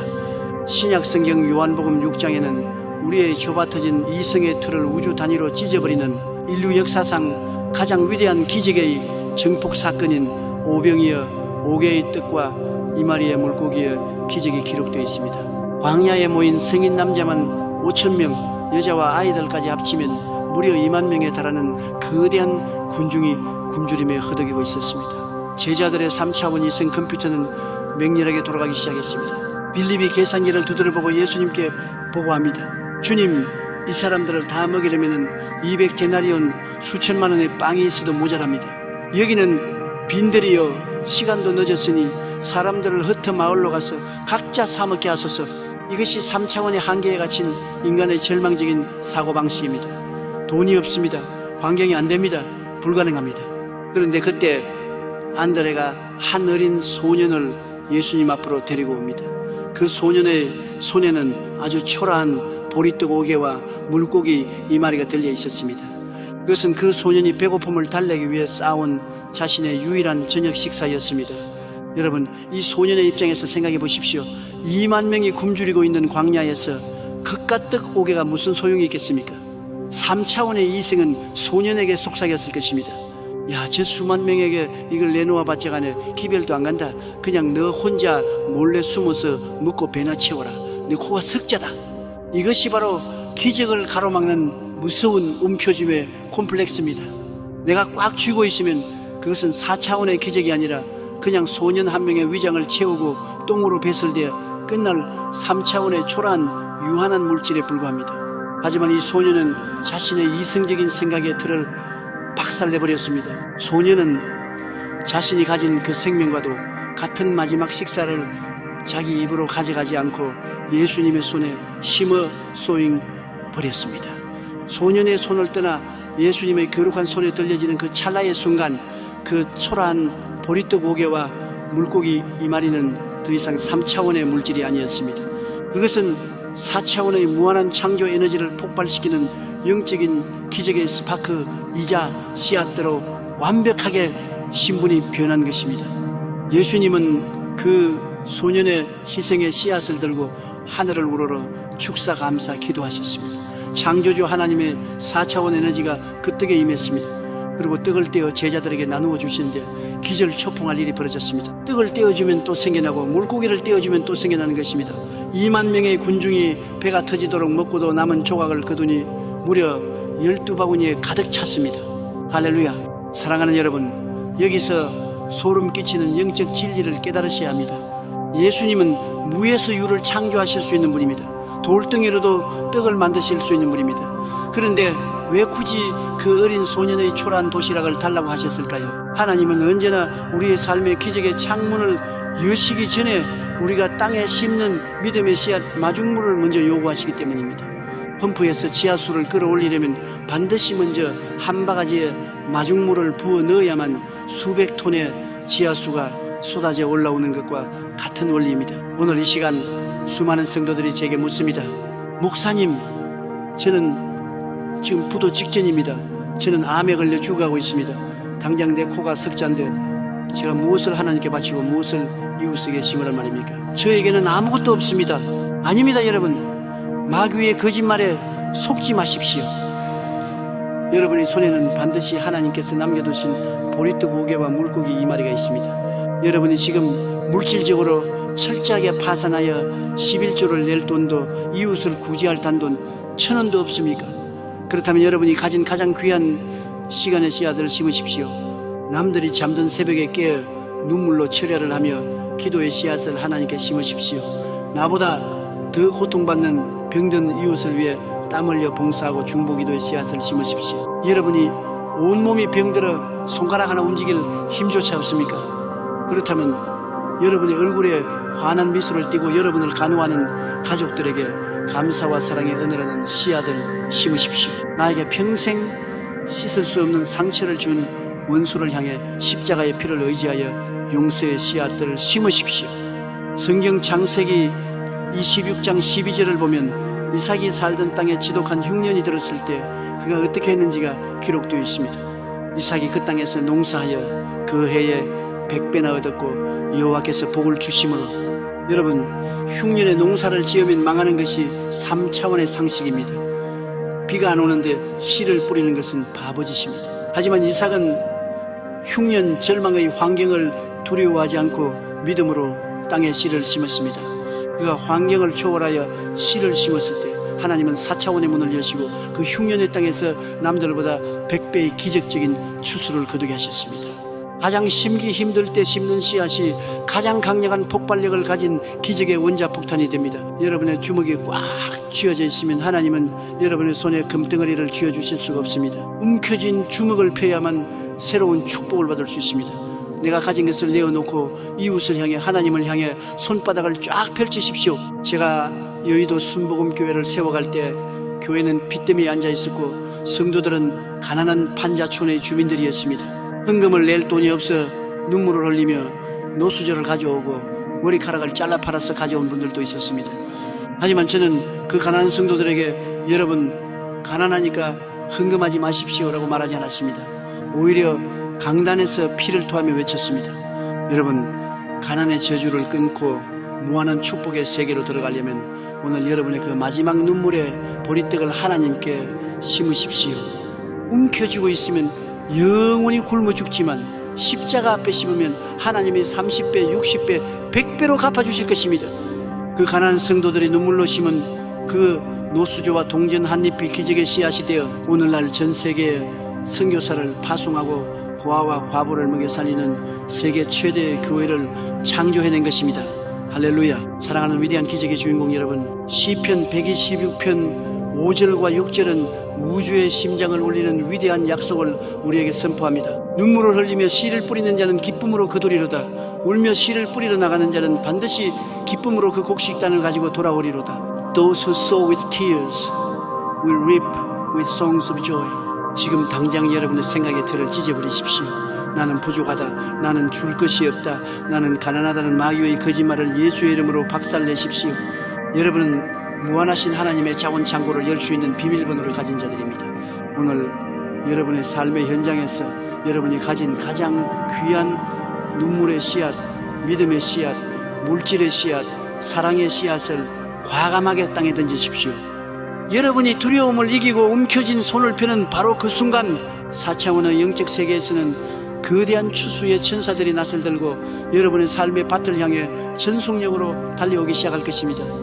여러분의 창고가 터지도록, 여러분의 잔이 넘치도록 부어주시는 위대한 배가, 멀티플리케이션의 기적이 지금 시작되었습니다. 자, 이제 우리는 우리의 영혼과 환경 그리고 물질의 영역까지 모든 3차원의 한계를 부수고 무한한 4차원의 세계에 진입했습니다.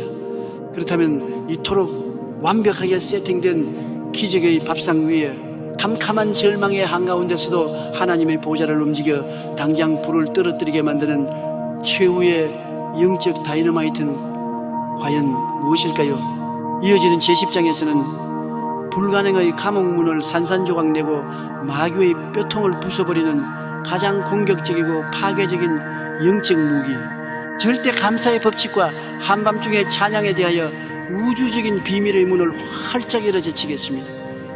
여러분의 입술이 하늘을 가르는 벼락이 될 것입니다. 승리의 고지를 향해 폭풍처럼 전진하십시오. 할렐루야. 사랑하는 위대한 4차원의 기적 창조자 여러분, 우리는 지난 9장의 피 끓는 시간들을 통해 우리의 알량한 이성과 결핍의 두려움을 박살내고 가장 힘들고 고통스러운 흉년의 때에 오히려 30배, 60배, 100배의 기적을 창조하는 희생의 씨앗을 땅에 심는 위대한 영적 경제 법칙을 통과했습니다. 이제 여러분의 삶의 밭에는 어마어마한 축복의 씨앗들이 뿌려졌고 하늘의 천군 천사들이 추수의 낫을 들고 대기하고 있습니다. 하지만 여러분, 우리가 모든 생각의 틀을 깨고 믿음의 씨앗을 심고 성령의 인도를 따라 올바르게 걸어가고 있음에도 불구하고 때로는 우리의 삶에 도저히 이해할 수 없는 캄캄하고도 끔찍한 위기가 닥쳐올 때가 있습니다. 기도를 안 해서 병에 걸린 것이 아닙니다.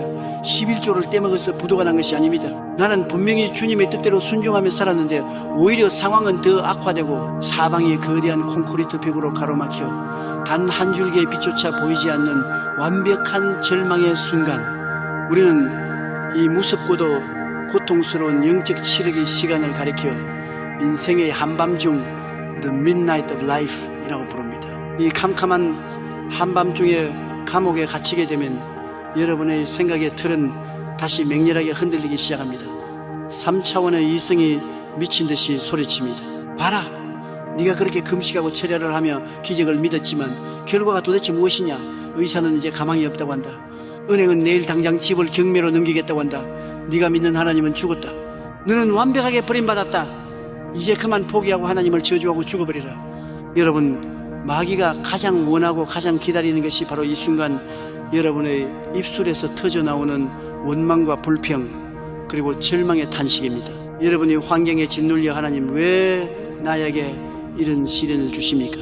내가 무엇을 잘못했습니까? 라고 통곡하며 원망할 때 여러분은 마귀에게 승리의 월계관을 씌워주는 것이며 기적의 문을 영원히 용접해버리는 끔찍한 영적 자살을 저지른 것입니다.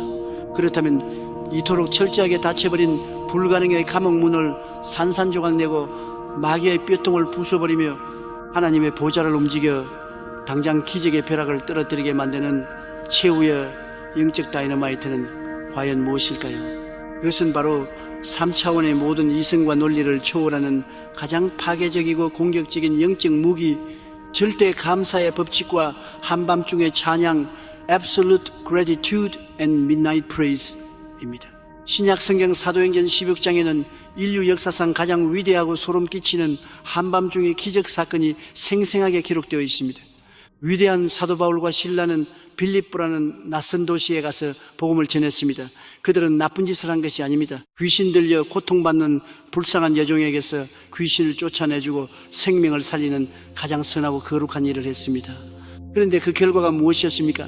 사람들은 바울과 신라를 붙잡아 광장으로 끌고 가 옷을 갈기갈기 찢어벗기고 피가 튀도록 무자비하게 매질을 가했습니다. 살점이 떨어져 나가고 뼈가 부러질 듯한 끔찍한 매를 맞은 후 그들은 빛 한 점 들어오지 않는 깊고 축축한 지하 감옥 깊은 옥의 맨바닥에 내동댕이 쳐졌습니다. 그들의 두 발은 무거운 쇠고랑 착고에 단단히 채워져 단 1mm도 움직일 수 없었습니다. 자, 여러분, 이 끔찍한 상황을 3차원의 이성적인 생각의 틀로 분석해 보십시오. 등에서는 금붉은 피가 철철 흐르고 차가운 지하 감옥의 쥐와 독벌레들이 그들의 상처 위를 기어다닙니다. 사방은 칠흑같이 어둡고 당장 내일 아침이면 목이 잘려 죽을지도 모르는 완벽한 절망의 한복판이었습니다. 이때의 시간이 바로 한밤중 midnight이었습니다. 상식적으로 바울과 신라가 이 상황에서 무엇을 해야 합니까? 하나님, 우리가 주님이 일을 하다가 이렇게 피투성이가 되었는데 어떻게 우리를 이 지경으로 내버려 두십니까? 주님 너무하십니다 라며 응응 울고 통곡하며 원망하는 것이 정상 아닙니까? 마귀도 깊은 어둠 속에서 팔월장을 끼고 미소를 지으며 바울의 입에서 하나님을 향한 저주와 욕설이 터져 나오기만을 침을 삼키며 기다리고 있었습니다. 옳지, 저 위대한 사도들도 이 깊은 옥과 고통 앞에서는 결국 무너지는구나. 이제 끝났다. 그런데 여러분, 사도행전 16장의 15절은 우주의 역사를 뒤집어 엎는 소름 돋는 4차원의 반격이 어떻게 시작되었는지를 천둥소리처럼 증언합니다. 한밤중에 바울과 신라가 기도하고 하나님을 찬송하며 죄수들이 듣더라. About the midnight, Paul and Silas were praying and singing hymns to God, and the other prisoners were listening to them. 할렐루야. 여러분, 이 기가 막힌 장면을 영의 눈을 뜨고 바라보십시오. 그 캄캄하고 피냄새 진동하는 절망의 지하 감옥에서 곡소리나 원망의 소리가 아니라 갑자기 할렐루야, 영광 영광 할렐루야 하는 승리와 감사의 찬양 소리가 울려 퍼지기 시작한 것입니다.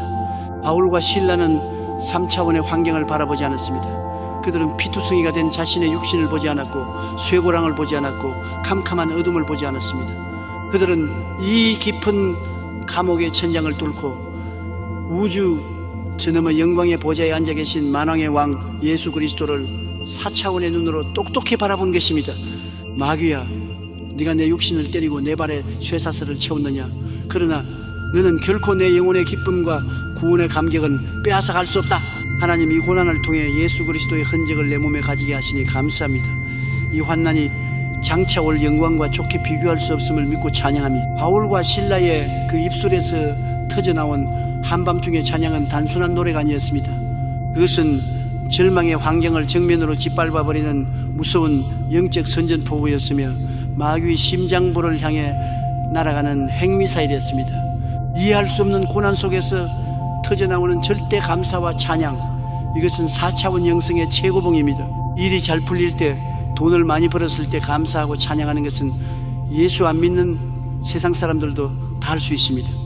하지만 찢어지고 깨어지고 짓밟히고 사방이 가로막힌 그 한밤중의 캄캄한 감옥 속에서 오히려 두 손을 높이 들고 그럼에도 불구하고 주님은 선하십니다. 이미 승리 주심을 감사합니다 라고 선불로 찬양을 터뜨릴 때 보이지 않는 영계에서는 온 우주가 발칵 뒤집히는 엄청난 폭발이 일어나는 것입니다.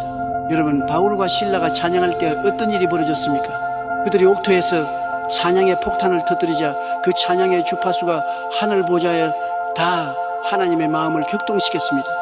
하나님께서 그 찬양을 들으시고 보좌에서 벌떡 일어나셨습니다. 내 종들이 저 깊고 캄캄한 옥중에서도 나를 향한 믿음을 버리지 않고 나를 찬양하는구나. 천사들아 비켜라, 내가 직접 가야겠다. 창조주 하나님께서 능력의 오른팔을 뻗어 그 빌립보 감옥의 터전을 황 하고 내리치시는 그 순간 사도행전 16장이 16절의 기적이 폭발했습니다.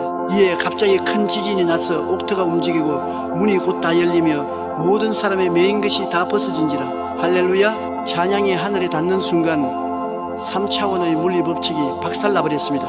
땅이 짐승처럼 울부짖으며 진동하기 시작했습니다. 수백 년 동안 꿈쩍도 하지 않던 무쇠 감옥 문들이 종이장처럼 뜯겨나가며 활짝 열려버렸습니다. 바울과 실라의 발목을 옥죄고 있던 강철 쇠고랑이 마술처럼 스르르 풀려 바닥에 떨어졌습니다. 심지어 바울과 실라뿐만 아니라 그 찬양 소리를 듣고 있던 감옥 안에 모든 죄수들의 매인 것까지도 모조리 끊어지는 엄청난 기적의 전파가 폭발해버린 것입니다. 사랑하는 위대한 기적의 주인공 여러분, 지금 여러분의 인생은 몇 시입니까? 공장의 장고가 바닥나고 부도수표가 돌아오는 캄캄한 경제적인 한밤중에 갇혀 있습니까? 암세포가 온몸에 퍼져 숨을 쉬기조차 고통스러운 칠흑 같은 육신의 한밤중에 갇혀 있습니까? 사랑하는 남편과 아내가 등을 돌리고 자녀가 가출해버린 피눈물, 나는 가정의 한밤중에 갇혀 있습니까? 마귀는 지금 이 순간에도 깊은 어둠 속에서 여러분의 입을 주시하고 있습니다. 이제 저 입에서 원망이 터져 나올 것이다. 이제 하나님을 욕하고 스스로 목숨을 끊을 것이다. 이 시간 예수 그리스도의 이름으로 명하노니 마귀의 기대를 완전히 박살내버리십시오. 생각의 틀을 찢어버리십시오. 환경을 바라보며 눈물을 짜고 탄식하던 여러분의 그 나약한 입술을 꽉 깨물고 당장 그 절망의 감옥 바닥에서 벌떡 일어나 무릎을 꿇으십시오. 그리고 두 손을 하늘을 향해 번쩍 쳐들고 피투성이가 된 바울과 실라처럼 뱃속 가장 깊은 곳에서부터 끌어올린 우렁찬 감사와 찬양의 사자우를 온 우주를 향해 토해내십시오. 부도 직전의 사무실 한가운데서 무릎을 꿇고 외치십시오. 하나님, 사방이 가로막혀 내일 아침이면 회사가 문을 닫아야 합니다. 그러나 나는 이 한밤중에 통곡하지 않습니다. 이 위기를 통해 나의 교만을 꺾으시고 오직 하나님만 의지하는 진짜 거부치후로 나를 훈련시키시니 감사합니다. 내 회사의 진짜 사장님은 예수님이십니다. 나는 이 폐허 위에서 반드시 100배로 다시 일어설 것을 믿고 찬양합니다. 영광 할렐루야. 죽음을 선고받은 차가운 중환자실 병상 위에서 산소호흡기를 꽂고서라도 마음으로 소리치십시오. 이 질병의 마귀야, 네가 내 육신을 망가뜨리고 고통을 줄지라도 내 영혼의 기쁨은 결코 빼앗지 못한다. 하나님, 이 병을 통해 예수 그리스도의 십자가 고통을 깊이 깨닫게 하시니 감사합니다. 나의 머리끝부터